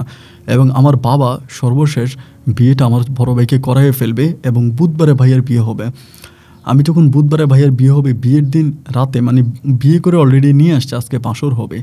আমার ভিতর তখন এই জিনিসটা জাগলো যে আমার ভাইয়া যেহেতু আমার ভালোবাসার মানুষটাকে আমার বুক থেকে কেড়ে নিছে, আমি আমার ভাইয়াকে খুন করে ফেলবো। এই ভাইয়া বিদেশে গেছে, পরিবার চেঞ্জ করছে, টাকা পয়সা ইনকাম করছে, এই জন্য আব্বা আম্মা আজকে আমার সাথে এরকম দুর্ব্যবহার করে, আমার সাথে এরকম খারাপ ব্যবহার করে, যার জন্য আমি ভাইয়াকে ছাড়বো না। আমি ভাইয়ার এত বড় ক্ষতি করবো, প্রয়োজন আমি ভাইয়াকে মেরে ফেলবো। ভাইয়াকে মেরে হলেও আমি আমার চাঁদনিকে আমার ভাইয়ার হাত থেকে রক্ষা করব, আমার ভাইয়ার হাত থেকে বাঁচাবো। তো এলাকার কিছু পোলাপাইন আছে, ওদের সাথে যোগাযোগ করলাম, ওদের কাছ থেকে ইনফরমেশন নিলাম যে কখন বউ আসছে, কী হয়েছে না হয়েছে, বা বাসর ঘর কোথায় করছে। বাসর ঘরের ঠিকানা নিলাম। সব কিছু নেওয়ার পরে আমি তখন কী করলাম, মাগরিবের পরে যখন বিয়ে বাড়িতে আজকে ধরেন বউ নিয়ে আসছে, কালকে তো বউয়ের পক্ষ থেকে মেয়ের বাড়ির পক্ষ থেকে লোকজন আসবে, এই জন্য এখানে খাওয়ার আয়োজন হবে। মোটামুটি বাড়িতে বিয়ের দিন তো প্রচুর মেহমান। আমি মেহমানদের ভিড়ে তখন বাড়ির মধ্যে ঢুকে গেলাম, আমাকে কেউ বুঝতে পারলো না, কারণ ওখানে লাইট প্যান আছে, স্টুডিওতে কাজ করা লোক আছে, তারপরে বাবুর্চি আছে, সবার মাঝে কেউ বুঝতে পারলো না, ভাবলো আমি হয়তো কোনো একটা দলের। আমি তখন বাড়ির ভিতরে ঢুকে গেলাম এবং বাড়ির ভিতরে ঢুকেই আমি ডিরেক্টলি যেখানে বাসর ঘর তৈরি করা হয় সেখানে ঢুকে গেলাম, এবং ঢুকে ভাইয়া যেখানে বাসর করবে ভাইয়ার ওই খাটের নিচে ঢুকে পড়লাম। এটা কেউ বুঝতে পারলো না, কারণ আমার ঘর, আমার বাড়ি, আমার তো সবই চেনা আছে, কোন দিক দিয়ে যাওয়া যায়, কোন দিক দিয়ে গোপন রাস্তা আছে। আমি তখন এই খাটের নিচে ঢুকে গেলাম এবং একটা পর্যায়ে তারা বউকে খাটে নিয়ে আসলো, বাসর ঘর সাজিয়ে বউকে নিয়ে আসছে, আয়না বউকে খাটের উপরে বসাইছে। বসানোর পরে আমি তো খাটের নিচেই, একটা পর্যায়ে সবাই চলে গেছে, বাসর ঘর সাজানো শেষ, একটু পরে ভাইয়া ঢুকছে এবং আমি তখনও খাটের নিচে বসে আছি। ভাইয়া ঢোকার পরে ভাইয়া যখন আমার ভালোবাসার জান্নাতের গায়ে হাত দিল, চাঁদের গায়ে হাত দিল, আমি তখন আর নিজেরই সহ্য করতে পারলাম না। আমাদের ওই ঘরের ভাইয়ার খাটের নিচেই একটা বাঁশ ছিল, মোটামুটি অনেক বড় আকারের একটা বাঁশ। আমি তখন এই বাঁশটা নিয়ে বের হইয়া এই ফুলের মধ্যে বাইরে পিটাইতে শুরু করছে এবং পিটাইতেছি, ইচ্ছা মতো পিটাইতেছি। ভাইয়া চিৎকার করতেছে, দরজা সবাই ধাক্কাইতেছে, আমি দরজা খুলতেছি না। পিটাইতে আমার চাঁদনিও কিন্তু ধরতেছে না, চাঁদনিও সাইডে গিয়ে দাঁড়ায় আছে। ভাইয়া যখন দৌড় দিছে খাট থেকে নাইমা, আমি তখনও ভাইয়ারে পিটাইতেছি, ঘরের দরজায় ফিটে একদম রক্ত বাসায় দিছি। এক পর্যায়ে আমি তখন দরজা খুলছি, দরজার পিছনে লুকিয়ে গেছি, সবাই দৌড়ে এসে ভাইয়ারে দৌড়ছে, আমি তখন বেরিয়ে দৌড় দিছি। বেরিয়ে দৌড় দেওয়ার সময় আমরা অনেকেই দেখে ফেলছে, সবাই বলতেছে যে আরে এটা তো হৃদয়, সবাই এটা বলছে, বাট আমি ওখান থেকে দৌড়ে বেরিয়ে আসছি এবং মনে মনে শান্তি পাচ্ছি যে তুই আমার ভালোবাসার মানুষের বিয়ে করে সংসার করবি, তারে বউ বানিয়ে তুই তার সাথে বাসর করবি, আমি বাইসা এটা হইতে পারে না। আমি তখন দৌড়ে বাড়ি থেকে বেরিয়ে গেলাম এবং বাড়ি থেকে বেরিয়ে যাওয়ার পরে ওই রাত কেটে গেল। এর পরের দিন সকালবেলা আমি লোকমারফতে খবর পাইলাম যে আমার ভাইয়া নাকি হসপিটালে মারা গেছে। এই নিউজটা আমি পাইলাম এবং নিউজটা পাওয়ার পরে আমার কাছে মনে হলো যেহেতু ভাইয়া মারা গেছে, আমার আব্বা কিন্তু আমাকে জিন্দা রাখবে না, আব্বা কিন্তু পাইলে আমাকে মেরে ফেলবে, আব্বা আমাকে বাঁচিয়ে রাখবে না। এবং আব্বা নাকি সবাইকে বলতেছে যে আমি কোথায় আছি আমাকে জাস্ট সন্তান দেওয়ার জন্য, কিন্তু আমার নামে আমার বাবা মা থানায় কোনো মামলা করে নাই এবং ভাইয়া যে মারা গেছে ওটা অ্যাক্সিডেন্ট হিসেবে আমার আব্বা আম্মা চালিয়ে দিছে, আমি যে মারছি ওটা কিন্তু বলে নাই। যাক, এক পর্যায়ে আমি তখন চিন্তা করলাম যে আমি থানা পুলিশ হচ্ছে পরে, আমার আব্বা তো আর আমাকে জিন্দা রাখবে না, পাইলে আব্বা তো আমাকে আস্ত মেরে ফেলবে। এই জন্য আমি তখন বাবার ভয়ে বাড়ি থেকে পালিয়ে গেছি। বাড়ি থেকে পালিয়ে আমি তখন চট্টগ্রাম শহরে চলে গেলাম এবং চট্টগ্রাম শহরে গিয়ে আমি তখন একটা গার্মেন্টসে চাকরি নিলাম, কারণ আমার তো আর কোনো উপায় নেই, ভালো কোনো শিক্ষাগত যোগ্যতাও নেই যে অন্য কোথাও চাকরি করব, যার জন্য আমি তখন গার্মেন্টসে চাকরি নিলাম এবং গার্মেন্টসে গিয়ে আমি তখন গার্মেন্টসে চাকরি করতেছি। পরিবারের সাথে আমার আর কোনো যোগাযোগ নাই এবং একটা পর্যায়ে আমার বাবা লাস্ট পর্যন্ত আমাকে খুঁজে না পাইয়া এলাকার মানুষের চাপে পড়ে মামলা করতে বাধ্য হইল এবং যখন মামলা দিল তখন পুলিশ আমাকে হুন্য হয়ে খোঁজা শুরু করলো। তা আমাকে তো আর খুঁজে কই পাবে, আমি তখন চট্টগ্রাম শহরেই চাকরি করতেছি। দীর্ঘ প্রায় 4টা বৎসরের মতো আমি চট্টগ্রাম শহরে চাকরি করি। আমার পরিবারের সাথে আমি আর কোনো যোগাযোগ রাখি নাই, বাড়িতেও যাই নাই। আব্বা আম্মা কেমন আছে, আমার দাদা দাদি কেমন আছে, আমার পুপি কেমন আছে, আমি কারো কোনো খোঁজখবর নিই নেই, কারোর সাথে আমার কোনো যোগাযোগ নাই। আমি চট্টগ্রাম শহরে হাড়ভাঙা পরিশ্রম করে গার্মেন্টসে চাকরি করতেছি, মাস শেষে বেতন পাইতেছি, ওই বেতন দিয়ে ঘুরতেছি ফিরতেছি, নিজের মতো করে একটা দুনিয়া তৈরি করছি। এইভাবে 4 থেকে 5টা বছর কেটে যায়, আমার কোনো দিনও আর পরিবারের সাথে যোগাযোগ নেই, কোনো কিছু নেই, আমি আমার মতো করে পড়ে আছি। প্রায় 5 বছর পরে একদিন হঠাৎ করে আমার গার্মেন্টসের অফিস সেকশানে আমি যাই রিপোর্ট জমা দেওয়ার জন্য। আমি তখন সুপারভাইজার পোস্টিং হয় আমার, মানে সুপারভাইজার হই। সুপারভাইজার হওয়ার পর আমি যখন গার্মেন্টসের অফিস রুমে রিসিপ্ট জমা দেওয়ার জন্য যাই, সেখানে অফিস কক্ষে গিয়ে আমি হঠাৎ করে এই চাঁদনিকে দেখতে পাই। কারণ এই 5 বছরে কিন্তু আমি চাঁদনির কোনো খোঁজখবর নেই, ওর সাথে আমার কখনোই দেখা হয়নি। আজকে হঠাৎ করে যখন অফিস কক্ষে গিয়ে আমি চাঁদনিকে দেখতে পেলাম, আমি তখন অবাক হয়ে গেলাম। দেখলাম আমাদের অফিসের একটা টেবিলে চাঁদনি বসে আছে এবং সে কাজ করতেছে। দেখে মনে হলো যে আমাদের গার্মেন্টসেরই কর্মী। ওকে দেখে আমি তখন অবাক হয়ে ওর দিকে তাকাইছি। ও হয়তো আমাকে চিনতে পারে নাই, কারণ আমার মুখ ভর্তি তখন প্রচুর দাড়ি রেখে ফেলেছিলাম একেবারে লম্বা লম্বা, যাতে পুলিশ আমাকে চিনতে না পারে। এই জন্য দাড়ি ডাকছিলাম, এই জন্য আমাকে খুব একটা চিনতে পারে নাই। আমি বারবার ওর দিকে তাকাচ্ছি। অনেকবার তাকানোর পরে এখান থেকে আমি অফিস থেকে বেরিয়ে আসছি। আসার পরে আমাদের লিটন ভাই, মানে অফিস সহকারী লিটন ভাইয়ের ডাক দিয়ে বললাম যে লিটন ভাই, অমুক টেবিলে একটা মেয়ে দেখলাম, এটা কি? পরে বললাম এর নাম চাঁদনি। আমি বললাম চাঁদনি আসছে কোত্থেকে? বলে গ্রাম থেকে আসছে, আজকে 2 দিন চাকরি করে। আমি বললাম যে 2 দিন চাকরি করে এই কে আনছে ওকে? তারপরে একটা লোকের কথা বলে যে উনি আনছে। তা ওই লোকের সাথে যোগাযোগ করলাম, করে বললাম যে উনিও আমাদের মানে পিএমের জুনিয়র পোস্টে কাজ করে। ওনারে বললাম যে স্যার এই মেয়েটারে কোত্থেকে আনলেন? বলে আমারও এক বন্ধুর সহযোগিতায় মেয়েটারে চাকরি দিলাম, মেয়েটার নাকি বিয়ে হয়েছে এবং স্বামীর সাথে নাকি ডিভোর্স হয়ে গেছে। আমি বললাম যে স্বামীর সাথে ডিভোর্স হয়েছে না স্বামী মরে গেছে? বলেন মরে গেছে না ডিভোর্স হয়েছে জানি না, তবে বিয়ে হয়েছে অতটুকু জানি। এখন আমাদের গার্মেন্টসে কাজ করতেছে, ভালো আছে। কেন, তুমি তাকে চিনো নাকি? আমি বললাম যে না ভাই চিনি না। এরকম করে মাঝে মাঝে তারে আমি দেখি, আমার সামনে দিয়ে যায় এবং অনেক দিন তারে আমি দেখি, তো ও আমাকে চিনতে পারে না। এরকম করে দেখতে দেখতে মানে মনের ভিতরে মানুষটাকে নিয়ে যাকে এত ভালোবাসছে, যার জন্য নিজের বাইরে পর্যন্ত খুন করে ফেলছে, নিজের বাইরে আমি খুন করছি, তাহলে সেখানে আসলে মানে আর তো বলার কোনো কিছু থাকে না। এই মানুষটাকে চোখের সামনে দেখার পরও তাকে ভালোবাসি কথাটা বলতে পারি না, কোনো কিছুই বলতে পারি না। এরকম করে প্রায় 1 মাসের মতো কেটে গেল। মাসখানি কেটে যাওয়ার পরে আমি নিজের ভিতরে আর নিজেকে কন্ট্রোল করে রাখতে পারতেছি না, মানে নিজের ভিতরে নিজেকে কন্ট্রোল করে রাখতে পারতেছি না। আমার ভিতরে এই জিনিসটা জাগলো যে আমি যেভাবেই হোক চাঁদনির সাথে একটু কথা বলবো এবং আমি যে হৃদয়টা আমি তারে বলবো। এরপরে ওই দিন বৃহস্পতিবার ছিল, শুক্রবারে আমাদের অফিস আবার বন্ধ থাকে, শনিবারে খোলা। তো বৃহস্পতিবার একটু সকাল সকাল অফিস ছুটি হয়ে যায়। তো গার্মেন্টস ছুটি হয়ে গেল, শ্রমিকরা সবাই চলে গেল, অফিসের লোকেরা একটু পরে যায়, তারাও কাজটা শেষ করে বেরিয়ে যাবে। আমি তখন গার্মেন্টসের গেটের মধ্যে দাঁড়িয়ে আছি। গেট বরাবর আসার পরে আমি ওকে সালাম দিলাম, আসসালামু আলাইকুম চাঁদনি আপু, ভালো আছেন? অ্যান্ড এটা বলার পর আমার দিকে তাকায় বলতেছে আপনার কেমন যেন আমার মানে চেনা চেনা মনে হয়। আমি বলি না আপনি আমার চিনবেন না। তোমরা বলে ভাই আপনার কণ্ঠটাও যেন কেমন পরিচিত মনে হয়, আপনি ওই দিন অফিসে ঢুকে আমার দিকে অনেকক্ষণ ধরে তাকিয়েছিলেন, মানে আমি কি আদৌ আপনাকে চিনি? আমি তখন বললাম তুমি হৃদয় নামের কাউরে চিনো, রাহাতের ভাই? এইটা বলার পরেই তখন ওর চোখের পানিগুলো টলমল করতে শুরু করে। ও আমার দিকে অপলক দৃষ্টিতে তাকিয়ে থাকে। ও আমাকে বলে তার মানে তুমি হৃদয়? আমি বললাম যার জন্য নিজের ভাইরে পিঠে মেরে ফেললাম, যার জন্য নিজের পরিবার থেকে আলাদা হয়ে গেলাম, যার জন্য মার্ডারের আসামি হয়ে ফেরারি জীবনযাপন করছে গার্মেন্টস কর্মী হয়ে, আর সেই মানুষটা আমাকে চিনতে পারে না। ও তখন আমাকে বলে তুমি 5টা বছরেরও বেশি সময় হয়ে গেল একটা বারের জন্য আমার সাথে যোগাযোগ করলে না? তুমি জানো আমি তোমাকে কত খুঁজেছি, তোমার যত আত্মীয় স্বজন পরিচিত মানুষ আছে প্রায় প্রত্যেকের কাছে আমি গিয়ে তোমার সন্ধান করেছি, তুমি কোথায় আসো, কোন জায়গায় আসো, কিন্তু কেউ তোমার কোনো ঠিকানা বলতে পারে না। আমি বললাম কে আমার ঠিকানা বলবে কেমন করে, আমি তো কাউকে ঠিকানা দিই নাই, আমি দোকান থেকে পালায় চলে এসেছি। ও আমাকে বলে চলো আমার বাসায় চলো, তোমার সাথে আমার অনেক কথা আছে। আমি বললাম না আমি বাসায় যাবো না। ও আমাকে বলো না বাসায় চলো। একরকম হাত ধরে টানাটানি করে ওর বাসা পর্যন্ত নিল এবং ওর বাসায় যাওয়ার পরে দেখলাম যে অনেকগুলো মেয়েও আছে ওর বাসায়, একটা মেস সিস্টেম, ওই মেসেও থাকে।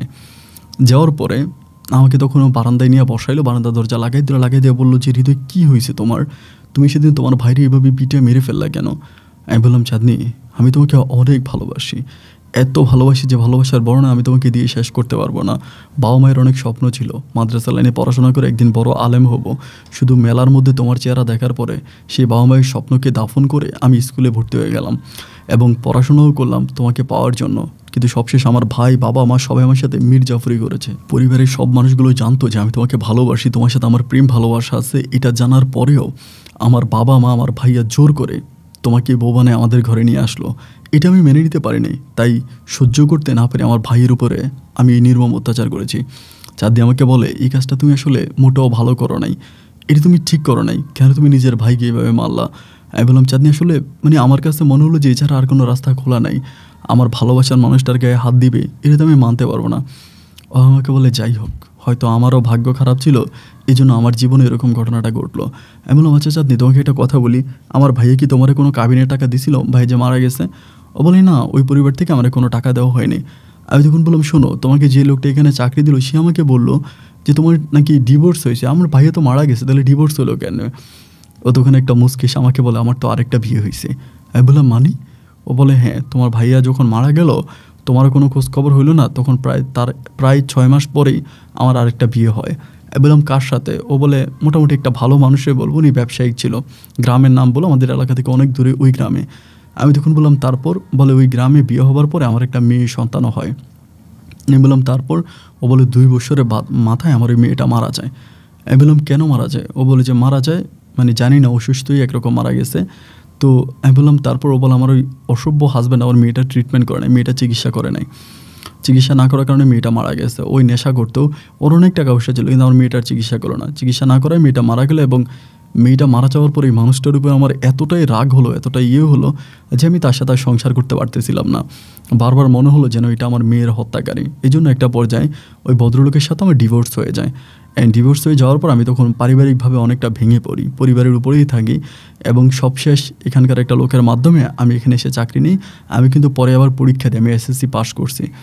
আমি বললাম, তা তো জানি তুমি এসএসসি পাস করছো।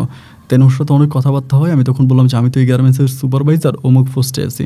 তো বলে, বাহ, খুব ভালো, তাহলে আমরা একসাথেই কাজ করি। অ্যান্ড এরকম করে তখন ও অফিস লাইনে কাজ করতো, আমি হচ্ছে তো আপনার সুপারভাইজার ছিলাম। দুজনের মাঝে তখন খুব মধুর সম্পর্ক, অনেক ভালো সম্পর্ক। ও আমাকে অনেকটা বুঝে, আমিও ওকে অনেকটা বুঝি। আমাদের সব কিছু খুব ভালোভাবেই যাচ্ছিল, কোনো সমস্যা নাই, কোনো ঝামেলা নেই, কোনো প্রবলেম নাই। এবং আমাদের মাঝে প্রেম ভালোবাসারও ঠিক আগের মতোই চলতেছিল। এরই মাঝে আমি আর আমার বাবা মায়ের কোনো খোঁজখবর নিলাম না, কারণ আমার মনের ভিতর তখনও ভয় কাজ করতেছিল যে মামলাটা সম্ভবত এখনও আছে। এবং চাঁদনিও আমাকে এটা বললো যে মামলা এখনও আছে, তোমাকে পাইলে কিন্তু পুলিশ ধরে ফেলবে। এই ভয়ে আমি আর বাবা মায়েরও কোনো খোঁজখবর নেই নাই। আমি আমার মতো করে এই চট্টগ্রাম শহরেই পড়ে আছি। এরকম করে সময়গুলো কাটতে কাটতে পুনরায় চাঁদনির সাথে আমার আবারও ওই প্রেম ভালোবাসা শুরু হয়ে গেল। আবারও আমরা আগের পজিশনে ফিরে গেলাম। আমি ওকে অনেক ভালোবাসি, ও আমাকে অনেক ভালোবাসে। এবং এমন করতে করতে বিয়ে ছাড়াই আমরা দুজনে একটা রুম ভাড়া করে ফেললাম। কারণ আমার রান্নাবান্না অনেক সমস্যা হয়, এটাও বুঝতে পারার পরে ও তখন নিজে একটা রুম ভাড়া করে, তাই একই রুমে আমরা তখন দুজনেই থাকতাম। আমাদের মাঝে শারীরিক সম্পর্কও হতো। এরকম করে কিছুদিন কাটার পর আমি ওরে বললাম যে, চাঁদনি, যেহেতু সব কিছু হয়ে গেল, আমরা তাহলে বিয়েটা করে ফেলি, কারণ বিয়েটা করে আমরা একসাথেই থাকি। ও আমাকে বলে, হ্যাঁ, এটা তো খুব ভালো, বিয়েটা করা যায়। এরপরে আমি ওকে পুনরায় আমি ওকে বিয়ে করলাম এবং আমাদের দুজনেরই খুব মধুর একটা সংসার কাটতেছিল। দুজনের মাঝে আমরা বিয়ে শাদী করার পরে অনেকটাই খুনসুটি, আদর, ভালোবাসা সব কিছু মিলিয়ে আমাদের মাঝে আর কোনো প্রবলেম নাই। আমি নতুন একটা জীবন পেলাম। এবার আস্তে আস্তে বাবা মায়ের খোঁজখবর নিচ্ছিলাম এবং খোঁজখবর নেওয়ার পরে যেটা জানতে পারলাম, আমার বাবা মা আছে মোটামুটি ভালো।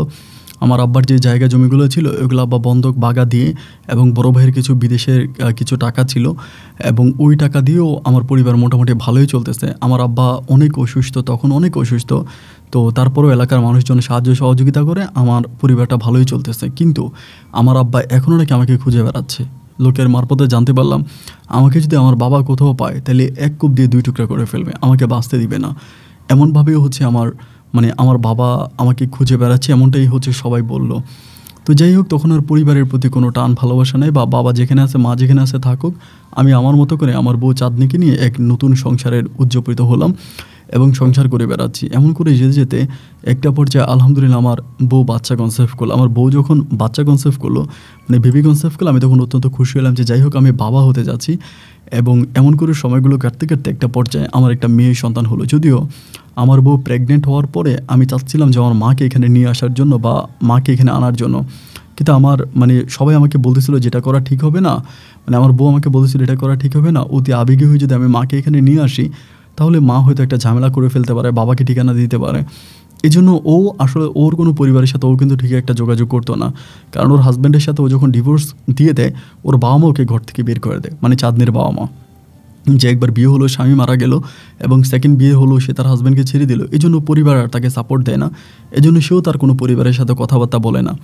অ্যান্ড আমিও তখন আর আমার পরিবারের সাথে যোগাযোগ করি না। আমার মেয়েটা হইলো, মেয়েটা হওয়ার পরে তার নাম রাখলাম সাদিয়া আক্তার, চাঁদনির মেয়ে সাদিয়া।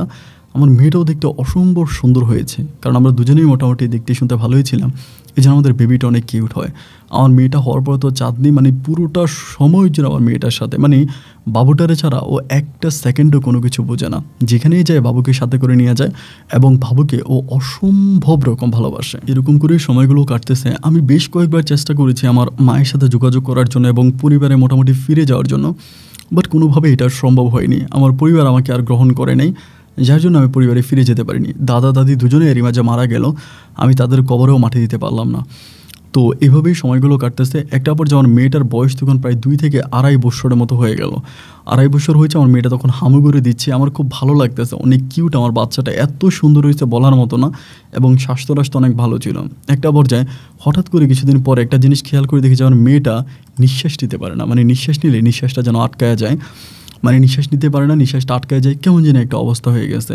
তা এই অবস্থা হয়ে যাওয়ার পরে চিন্তা করতেছি যে কী করা যায়, এরকম অবস্থাটা কেন হলো, মানে নিঃশ্বাস আটকায় যায়, নিঃশ্বাস নিলে নিঃশ্বাস আটকায় যায়। পরে আমি তারা ডাক্তারের কাছে নিয়ে গেলাম, ডাক্তার অনেকগুলো পরীক্ষা নিরীক্ষা দিল, যে পরীক্ষাগুলো করান তাহলে দেখেন হয়তো কী সমস্যা ধরা পড়বে। এবং এই পরীক্ষাগুলো করালাম, পরীক্ষাগুলো করানোর পরে ডাক্তারের কাছে রিপোর্ট দিলাম। ডাক্তার রিপোর্ট দেখে যেটা বললো যে আমার মেয়ের ফুসফুসিতে সমস্যা, ফুসফুসের সমস্যা, এবং এটা মারাত্মক ধরনের সমস্যা, এটাকে অপারেশন করতে হবে। সেখানে মাংস বেড়ে গেছে, অপারেশন করাইতে হবে, আদারওয়াইজ আমার মেয়েটা মারা যাবে।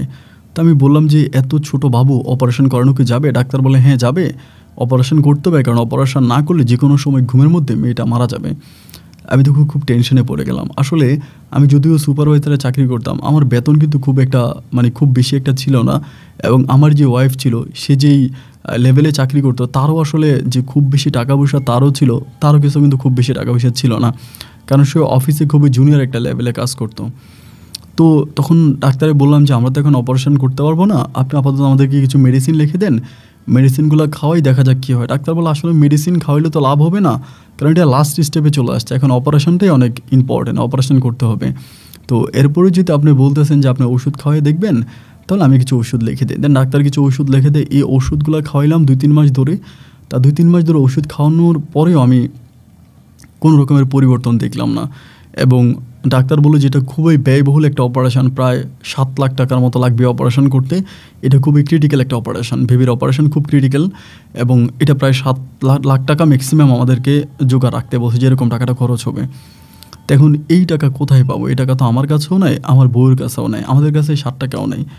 আমার বউ তখন তার বাবা মায়ের সাথে যোগাযোগ করলো গ্রামের বাড়িতে, তার বাবা মা ডিরেক্টলি তাকে বলে দিল যে ওরে তারা কখনোই গ্রহণ করবে না, ও যেন ওই পরিবারে ফিরে না যায়।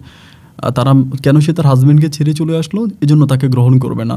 আর আমার পরিবারের অবস্থা তো একই, আমার মা তো বাবা তো আমার কথা শুনতেই পারে না। মা যদিও কিছুটা ঠান্ডা, কিন্তু বাবার কথা হচ্ছে আমাকে দেখলে আমার বাবা আমাকে মেরে ফেলবে, সোজা কথা যেটা, উনি ওনার ছেলের পাশে আমাকে দাফন করবে, এটা তার স্বপ্ন, আমার বাবার স্বপ্ন, আমাকে পাইলে আমাকে মেরে ফেলবে। তো এই জন্য বাবার কাছেও যেতে পারি না। টাকার জন্য তখন হুন্য হয়ে পড়লাম, যতটুকু দানবীর মানুষ ছিল তাদের দুয়ারে দুয়ারে যাইলাম যে কোথায় টাকা পাওয়া যায়, কোন জায়গায় কেউ টাকা দেয় কি না, অনেকের কাছে গেলাম টাকার জন্য। তো আসলে কোথাও থেকে ওভাবে কোনো টাকার উৎস পেলাম না, যদিও কিছু টাকা পাই, যেই টাকা দিয়ে আমার মেয়ের হচ্ছে আপনার করলে হয়ে যায়, মানে প্রতিদিন ওষুধ খরচটা হচ্ছে। একটা পর্যায়ে মেয়ের অবস্থাটা খারাপ দেখলাম, দেখার পর আমি তখন চিন্তা করলাম যে আমি মানে এমন একটা স্টেপ তখন নিয়ে নিলাম যেটা আসলে আমার পক্ষে নেওয়া ঠিক হয় না, বাট তারপর আমি এটা নিলাম। আমি গার্মেন্টস থেকে কিছু মাল চুরি করে বিক্রি করতে শুরু করলাম, যেহেতু আমি সুপারভাইজার ছিলাম, এক্সট্রা ওয়াইতে কিছু মাল চুরি করতে শুরু করলাম। এরকম করে মোটামুটি 1 মাসে আমি 40-45 হাজার টাকার মতো মাল চুরি করলাম।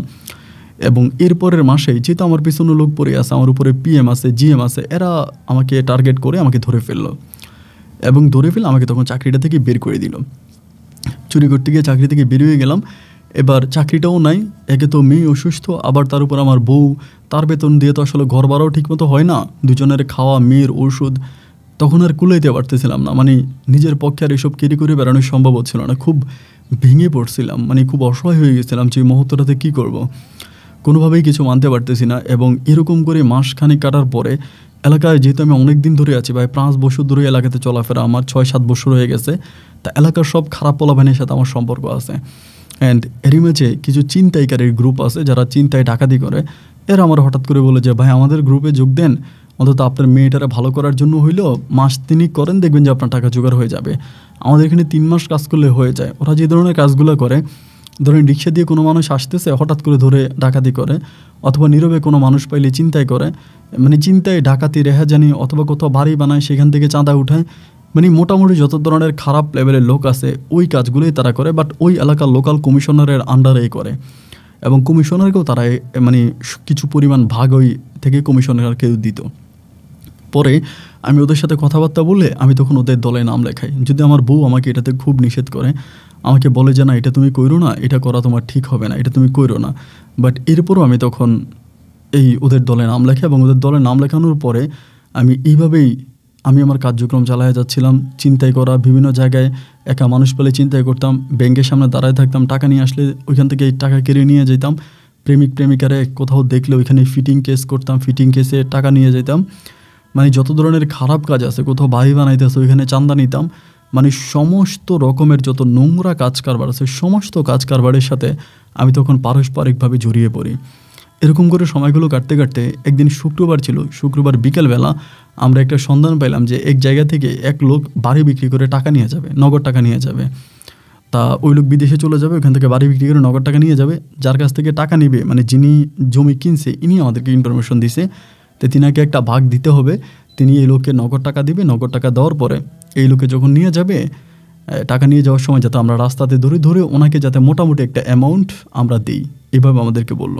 এভাবে বলার পরে আমরা তখন আমাদের প্রস্তুতি নিয়ে দাঁড়িয়ে থাকি, এবং এই লোক তখন ওই যেখানে জমি বিক্রি করে তার কাছ থেকে টাকা নিয়ে যাওয়ার সময় তখন সবাই মিলে তাকে ধরি এবং ধরে তার কাছ থেকে টাকা উদ্ধার করি। তো আমি কিন্তু ওই সময় আমার স্বাস্থ্যটা একটু বেড়ে যায়। আগে মোটামুটি স্বাস্থ্য কমই ছিল, বাট এখন স্বাস্থ্যটা একটু বেড়ে গেছে, মোটা হয়ে গেছিলাম একটু। তো টাকাটা নিয়ে যখন দৌড় দেওয়ার পরে ওইখানেই হচ্ছে আপনার মেট্রোপলিটন পুলিশ ছিল, তারা তখন এটা দেখে ফেলে। তারা দেখে হচ্ছে তারা ওইখান থেকে মানে গুলি করে, মানে পিছন থেকে গুলি করে, এলোপাতারি গুলি করে, এবং একটা গুলি এসে আমার পায়ে পড়ে। আমার পায়ের মধ্যে একটা গুলি ঢুকে, এবং ঢুকলে আমি তখন এই টাকার ব্যাগটা মানে ফেলে দিয়ে সাইডে তখন দৌড় দিয়ে চলে যাই। এবং চলে যাওয়ার একটা পর্যায়ে পুলিশ আমাকে ধরে ফেলে, মানে আমি যেতে পারি না, ধরে আমাকে প্রথমে হসপিটালে ভর্তি করে, ওখান থেকে গুলি বের করে আমাকে থানাতে নিয়ে যায়। তো আমার বউয়ের কাছে সর্বশেষ যা ছিল আর কি, মানে আমাদের জমানো মেয়ের অপারেশনের জন্য যতটুকু টাকা জমাইছিলাম, ওই টাকাটা দিয়ে আমার বউ তখন আমাকে জেল থেকে ছুটে আনে। এবং জেল থেকে ছুটিয়ে আনার পরে আমি আর পারতেছিলাম না আর কি। তখন একেবারে গড়বন্দি হয়ে গেলাম, মানে একেবারে গড়বন্দি, পায়ের মধ্যে প্লাস্টার করা, মানে কোনোভাবেই হচ্ছে পাও নাড়াচাড়া করতে পারি না, বাথরুমও ঠিকমতো যেতে পারি না। আর এরকম করতে করতে হঠাৎ করে আমি একটা বিষয় খেয়াল করে দেখি যে আমার বউ ঘরে অনেক বাজার সাজার নিয়ে আসে, বাসায় অনেক বাজার সাজার আনে। এরপরে বাচ্চার অপারেশনের জন্য আমাকে বলে টাকা জোগাড় হয়ে যেতেছে, তুমি চিন্তা করো না, এরকম। ও তখন টাকা কোত্থেকে নেই, বিষয়টা তখন আমার ভিতর হঠাৎ ঢুকে গেল যে কী রে, ও টাকা পায় কই, এভাবে টাকা জোগাড়টা করতেছে কোত্থেকে ও টাকা আনে। এবার এটার বিষয়ে আমি যখন ইনকোয়ারি করতে শুরু করি, একটা পর্যায়ে আমি বের করে ফেললাম যে মূলত ও আসলে আমাদের যেই গার্মেন্টসের পিএম ছিল, পিএমের সাথে ও তখন একটা সম্পর্কে জড়িয়ে পড়ে। আমাদের ওই গার্মেন্টসে উনি যদিও পিএম ছিল, ওনার নিজেরও আরেকটা গার্মেন্টস আছে, তো উনি এরপর ওই গার্মেন্টসের পিএমে চাকরি করে, কেন করে এটা উনিই ভালো জানে। আমার বউ তখন ওই লোকের সাথে জড়িয়ে পড়ে, এই বিষয়টা আমি বুঝতে পারি, এবং অনেকের মাধ্যমে আমি তখন ইনফরমেশন নিয়ে জানতে পারি যে হ্যাঁ, আমার বউ এই লোকের সাথে উঠে বসে, এবং এই লোক ওকে এখানে ওইখানে নিয়ে যায়। এই জিনিসগুলো তখন আমার কানে আসে। আসার পরে আমি তখন আমার বউরে কোনো কিছু বলি না, কারণ বলবোটা কি, আমি তো নিজেও অসুস্থ, অপেক্ষা করতেছি। এমন করে বেশ কয়েকদিন কাটার পরে একদিন আমি ওরে জিজ্ঞেস করলাম রাতের বেলায় যে চাঁদনি, এমন ঘটনা শুনতেছি লোকের মারবো তো, কারণ আমি তো গার্মেন্টসের চাকরি ছেড়ে দিয়েছি, বাট অনেকের সাথে আমার পরিচিত আছে, অনেকে আমাকে চিনে জানে, সবার সাথে আমার ভালো একটা সম্পর্ক। তো সেখান থেকে শুনলাম যে তোমার গার্মেন্টসের পিএমের সাথে নাকি তোমার এরকম একটা সম্পর্ক আছে, এটা কি সত্য? আমাকে বলে তুমি এটা জিজ্ঞেস করলে কেন আমাকে ডিরেক্টলি? আমি তখন বললাম যে না, জিজ্ঞেস করলাম এটা সত্য কিনা জানার জন্য। ও তখন আমাকে বলে আকাশে মেঘ ধরলে বৃষ্টি আসবে এটা অনেকেই ধারণা করে এবং বৃষ্টি আসেও বেশিরভাগ ক্ষেত্রে। ঠিক তেমনি তুমি কি আমার চলাফেরায় আচার আচরণে বুঝতেছো না যে পিএমের সাথে আমার সম্পর্ক আছে কি না? আমি তখন বললাম বুঝবো না কেন, অবশ্যই বুঝি, কারণ তুমি এখন ব্যাগ ভর্তি ফল নিয়ে আসো, ফ্রুট নিয়ে আসো, বাজার সাজার করো, টাকা পয়সার কোনো অভাব তো আমি তোমার কাছে দেখতেছি না। তাহলে তুমি যে টাকা বেতন পাও ওই টাকা দিয়ে তো আমাদের ঘর ভাড়া হওয়ারই কথা না, কিন্তু এত কিছু করো কোত্থেকে? এটা দেখে তো আসলেই মনে হয় যে তুমি এই কাজটা করো। ও আমাকে বলে হ্যাঁ আমি এই কাজটা করি, তোমার কিছু বলার আছে? আমি তখন বললাম চাঁদনি, তোমাকে তোমাকে পাওয়ার জন্য আমি আমার নিজের ভাইকে কবরে পাঠিয়ে দিয়েছি। তুমি কি করে চিন্তা করলা যে আমি বেঁচে থাকতে অন্য কারোর সাথে আমি তোমাকে ঘুমাইতে দিব? ও আমাকে বলে দেখো এরকম ফিল্মি ডায়লগ বাদ দাও, গেছিল না চিন্তায় ডাকাতি করার জন্য, মানা করছিলাম না এটাতে যাইও না, কিন্তু নিজে নিজে গিয়া নিজের পাটা হারাই না। তোমারে কেউ বলে নাই আমার মেয়ের চিকিৎসা করতে হবে, আমরা দুজনে মিলিয়ে চেষ্টা করলে টাকা জোগাইতে পারতাম, কিন্তু তুমি কেন গার্মেন্টসে চুরি করতে গেলা? তোমাকে তো চুরি করতে বলে নাই, চোরের অপবাদে চাকরি গেলা চিন্তাই করতে, ওইখান থেকে পায়ে গুলি খেয়ে ফিরে আসলা। তুমি আসলে চাচ্ছটা কি? আমি তখন বললাম চাঁদনি দেখো এটা আমি মানতে পারবো না, আমি তোমার ভাগটা অ্যাটলিস্ট কাউকে দিতে পারবো না। ও আমাকে বলে দেখো তুমি এরকম কথা বইলো না, আমি যেটা করতেছি এটা আমার মেয়ের জীবন বাঁচানোর জন্য করতেছি, এবং মেয়ের জীবন বাঁচানোর জন্য আমার এছাড়া আর কোনো উপায় নেই। এবং পিএম সাহেব আমাকে বলছে, তিনি আমাকে এই প্রস্তাব দিছে, আমি তার প্রস্তাবে রাজি হয়েছি, এবং তার পরিপ্রেক্ষিতে তিনি আমার মেয়ের অপারেশনের সমস্ত টাকা দেবে। তিনি আমাকে বলছে তিনি টাকা জোগাড় করতেছেন। এরকম করে দিনগুলো কাটতে কাটতে হঠাৎ করে রাতের বেলাও বাসায় আসে না। আমি কল করি, কী ব্যাপার চাঁদনি বাসায় কেন আসতেছো না? আমাকে বললো আজকে অফিসে আমার কাজ আছে। আমি বললাম অফিসে তোমার কী কাজ, তুমি বাসায় আসো। ও বাসায় আসতো না, বাসায় না এসেও তখন ওই পিএমের সাথে হোটেলে বা এইখানে ওইখানে থাকতো, এবং সকালবেলা ভোরে বাসায় আসতো, ওর চুল ভিজা, শরীরের কাপড় ভিজা, আমি বুঝতে পারতাম যে এই ধরনের কাজ করে আসছে। তখন নিজের কাছে মনে হইতো জি আল্লাহ এটা কেন? এবং এর 2-3 পরে ও আবারও আসতো না। এরকম করে মোটামুটি টাকা কিন্তু জোগাড় করে ফেলছে। মেয়ের অপারেশনের যে টাকা দরকার সেই টাকা মোটামুটি তার ফিল আপ হয়ে গেছে। এই শুধু পিএমের সাথেই থাকতো। যাই হোক, এমন করতে করতে একটা পর্যায়ে ও যখন যেদিন রাতে বাসা আসতো না, ওই রাতে মেয়েটা খুব কান্না করতো। আমার মেয়েটা প্রচুর কাঁদতো। আমি মেয়েটারে বুকে নিয়ে আমি মেয়েটারে আদর করতাম, তাও মেয়েটা কাঁদতো। এরকম করতে করতে একটা পর্যায়ে ও হঠাৎ করে অফিস থেকে ওই দিন রাতে আসে নাই। আমি তারে ফোন দিলাম, গাড়ির শব্দ পাচ্ছি, এবং কই তুমি আসছো নাই, বাসায় আসবা না? বলে আমি কক্সবাজার যাচ্ছি। তো সেই সময় কিন্তু তার টাকা প্রায় জোগাড় হয়ে গেছে, মেয়ের অপারেশনের টাকা প্রায় হয়ে গেছে। তাই আমি বললাম কক্সবাজার যাচ্ছ কক্সবাজার কেন যাচ্ছ? ও বলে কক্সবাজার যাচ্ছি আমার বসের সাথে। তখন অফিসের পিএম এবং জিএম দুজনের সাথেও যাচ্ছে, দুজনে ওকে নিয়ে যাচ্ছে। আমি তখন বললাম তুমি দুজনের সাথে যাচ্ছ? ও বলে 2 জন কেন, প্রয়োজনে 6 জনের সাথে যাবো, আমার লাস্ট স্টেপে আর অল্প কিছু টাকা দরকার, আমার মেয়ের অপারেশন করতে পারলে আমি সেইভাবে ছেড়ে দিব। তখন আমি একটা হাজব্যান্ডের তখন যে কী পরিমাণের কষ্ট, এটা আসলে একটা হাজব্যান্ড ছাড়া কেউ বুঝবে না, এটা পৃথিবীর কাউকে বোঝানো যাবে না। আমি ওরা বললাম যে তোমার আল্লাহর দয়ে তুমি ফিরে আসো, আমার কাছে 2টা কিডনি আছে, আমি প্রয়োজন আমার একটা কিডনি বিক্রি করবো। ও বলে তোমার একটা কিডনি বিক্রি করে আর লাভ নাই, যা হবার তা হয়ে গেছে, আর একটা কিডনি বিক্রি করে তুমি মেয়ের অপারেশন করাতে পারবা না। তোমার একটা কিডনির দাম কত, আর মেয়ের অপারেশন করতে কত টাকা লাগবে? আমি যাচ্ছি, আমি 3 দিনের মাঝে ফিরে আসবো, তুমি চিন্তা করো না। তখন মনে হলো যে না, এটা তো হতে পারে না। ও তখন চলে যায়। চলে যাওয়ার পরে মেয়েটা প্রচণ্ড রকমের কাঁদে, এত পরিমাণের কান্না করে, আমি মেয়েটাকে রাখতে পারি না ঘরের মধ্যে। মেয়েটার কান্না কাটে আমি আর কোনোভাবেই নিতে পারি না। একটা পর্যায়ে আমি তখন চিন্তা করলাম, হঠাৎ করে মেয়েটার দিকে তাকায় যে এমনটা কেন হচ্ছে। আমি ঘুমাইলাম, ঘুমানোর পরে আমি এরকম একটা স্বপ্ন দেখলাম, যে স্বপ্নের বর্ণনাটা আমি এখানে দিতে পারবো না। আমার ওয়াইফে 2-3 জন লোকের সাথে এমন খারাপ কাজ করতেছে, এই জিনিসগুলো আমি আমার চোখে স্বপ্নে দেখলাম।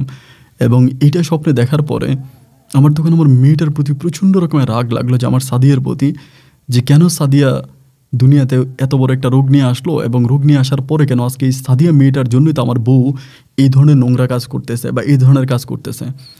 আমি তখন কী করলাম, আমার বাসা থেকে ও যেদিন আসবে ওই দিন যে রাতে আসবে তার আগের দিনে আমি বিকেলবেলা মেয়েটার নিয়ে বাড়িয়ে গেছি।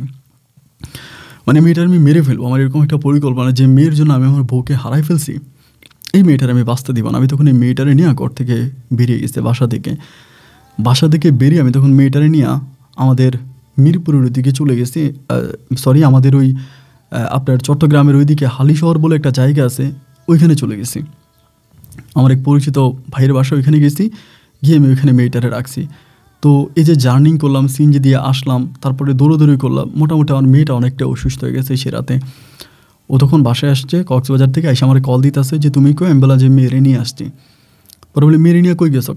কালকে মেরে আমি হসপিটালে ভর্তি করাবো, রিসেন্ট মেয়ের অপারেশন করাবো, তুমি মেরে নিয়ে গেলা কই? এই বললাম না, যে মেয়ের জন্য তুমি বিভিন্ন পুরুষের সাথে শুইতেছো, বিভিন্ন ধরনের খারাপ কাজ করতেছো, আমি এই মেয়েরা বাঁচতে দিব না।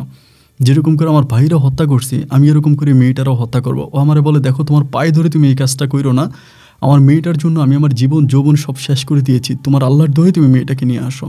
আমি বললাম যে না, আমি এই মেয়েকে খুন করব। ভাই বিশ্বাস করেন, এটা বলে আমি তখন ওই রাতের বেলায় ওর ফোনটা বন্ধ করে দিয়ে মেয়েটারে নিয়ে ঘুমাইলাম। আমার এই বন্ধুর ঘরে মানে ফ্যান যে ছিল, আপনার ওই ফ্যানের বাতাসটা সম্পূর্ণ আমার মেয়ের মুখে পড়তো আর কি। মানে ওই যে ছোটো খাঁচা ফ্যানগুলো হয় না, যেগুলো উপরের মধ্যে টাঙায় রাখে, এরকম ওই ফ্যানগুলো নিয়ে ঘুমাইলাম। তা সকালবেলা ঘুম থেকে উঠা হঠাৎ করে আমি দেখেছি যে আমার মেয়ের কোনো নিঃশ্বাস নেই, মানে নিঃশ্বাস ফেলতেছে না। একটা পর্যায়ে আমি হঠাৎ করে খেয়াল করে দেখতে পেলাম যে আমার মেয়েটার কোনো নিঃশ্বাস নাই, তার মানে আমার মেয়েটার বেঁচে নাই,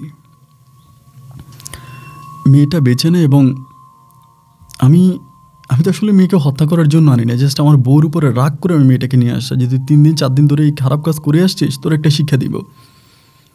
কিন্তু আমি দেখলাম যে মেয়েটার আর নিঃশ্বাস নেই। ওর নিঃশ্বাস না থাকার পরে আমি মোবাইলটা হাতে নিয়ে সর্বপ্রথম আমার বউরে ফোন দিলাম। মোবাইলটা চালু করলাম, চালু করার পরে দেখলাম যে অনেকগুলো মেসেজ আসছে আমার ফোনে। আমি তারপরে কল দিলাম, চাঁদনি রিসিভ করলো, বলে আমার মেয়েটারে কই রাখছো? আমি কালকে রাতে ভালো স্বপ্ন দেখিনি, আমি দেখছি আমার মেয়েটার মুখে তুমি বালিশ চাপা দিয়ে ধরে রাখছো। আমি তখন চিৎকার করে বলতেছি, চাঁদনি আমি তোমার মেয়ের মুখে বালিশ চাপা দিই নাই, আমি তোমার মেয়ের মুখে কিছুই করি না, কিন্তু তোমার মেয়েটা জানি কেমন করতেছে, তোমার মেয়ে আসে কিনা আমি জানি না। ও তখন আমাকে বলছে তুমি কই আসো, আমাকে ঠিকানাটা বলো। আমি তখন আমার ঠিকানাটা বললাম যে আমি অমুক জায়গায় আছি, এবং আমার বন্ধুরে ডাক দিলাম, আমার বন্ধুর বউরে ডাক দিলাম, তারা বলতেছে ভাইয়া ওর তো মারা গেছে। তখন তাদের ওই বারান্দার মধ্যে মেয়েটাকে সাদা কাপড় দিয়ে শোয়াই দেওয়া হলো। সাদা কাপড় দিয়ে শোয়াই দেওয়ার পরে কিছুক্ষণের মধ্যে আমার বউ তখন দৌড়ে আসছে, আইসা দেখতেছে যে মেয়েটারে সাদা কাপড় দিয়ে পেঁচায় রাখছে। ও তখন সাদা কাপড়টা টান দিয়ে মেয়েটারে কোলে নিয়ে চিৎকার করে কেঁদে কেঁদে বলতেছে আমি আমার জীবনে এত কষ্ট পাই নাই, বিগত 2টা দিন কক্সবাজারে যে কষ্ট করে আসছি, আমি আমার নিজের শরীরটাকে শিয়াল কুকুরদের হাতে তুলে দিয়েছি, এত পরিশ্রম এত কষ্ট সমস্ত ত্যাগ স্বীকার করেছি শুধু আমার সাদিয়ার জন্য। অথচ আমার সাদিয়া আজকে কথা বলে না কেন? আমার সাদিয়া আজকে চুপ কেন? সাদিয়া কথা কেন বলে না? এটা বলে ও চিৎকার করে কান্না করতেছে। একটা পর্যায়ে আমার কলার চেপে ধরে এখানে অজ্ঞান হয়ে গেছে। ওর জ্ঞান ফিরল।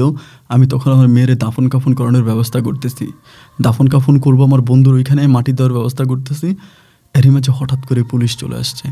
পুলিশ আসার পরে পুলিশ এসে আমাকে হ্যান্ডকাপ পরাই দিছে। আমার বউ বলতেছে হ্যাঁ এ আমার মেয়েরে মারছে, এ আমার মেয়ের হত্যাকারী।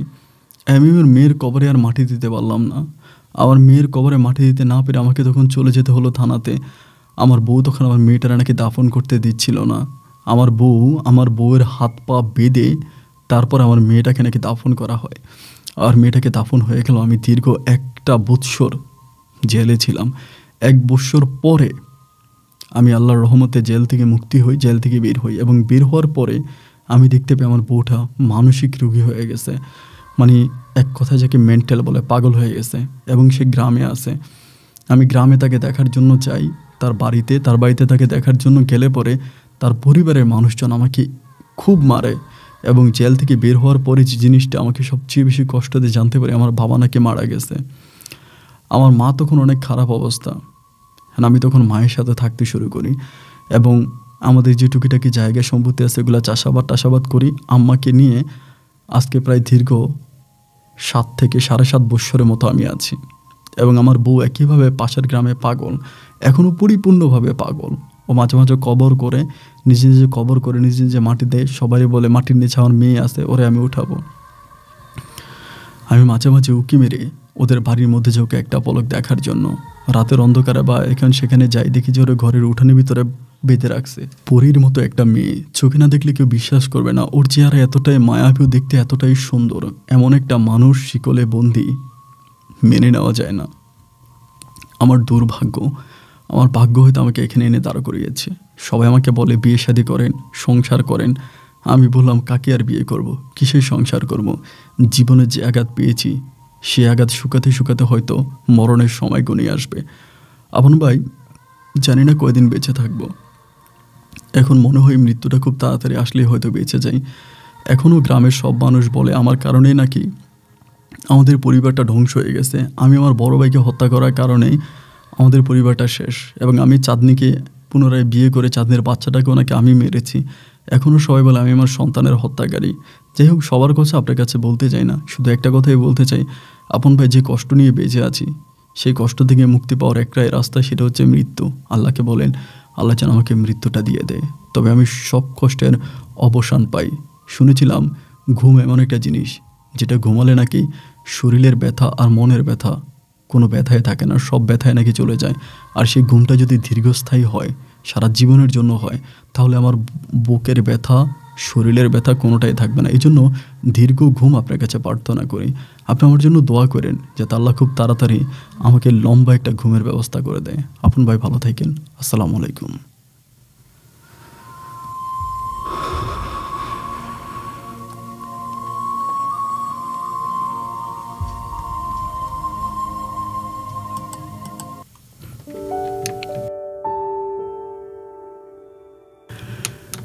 প্রিয় বন্ধুগণ, সবাইকে অনেক বেশি ধন্যবাদ এতক্ষণ পর্যন্ত চট্টগ্রামের ভাই হৃদয়ের জীবনের বাস্তব গল্পটা শুরু থেকে শেষ পর্যন্ত আমার মুখ থেকে শোনার জন্য। আমার বুকটা অনেক ভারী হয়ে গেল। আমি আসলেই আর কথা বলতে পারতেছি না, শুধু একটা কথাই বলবো, হয়তো এটাই সত্যি, আল্লাহ যা করে ভালোর জন্যই করে, এবং হৃদয় ভাইয়ের জন্য এটা কেমন ভালো ছিল সেটা হয়তো সৃষ্টিকর্তাই ভালো জানে। এরপরে হয়তো হৃদয়ের জন্য আরও ভালো কিছু অপেক্ষা করছে। এই প্রত্যাশা আমি এবং আজকের মতো এখানেই বিদায় নিচ্ছি। আপনাদের সাথে আমার দেখা হবে অন্যদিন অন্য কারো বাস্তব জীবনের গল্প নিয়ে। সবাই ভালো থাকবেন, সুস্থ থাকবেন। আল্লাহ হাফেজ এন্ড আসসালামু আলাইকুম।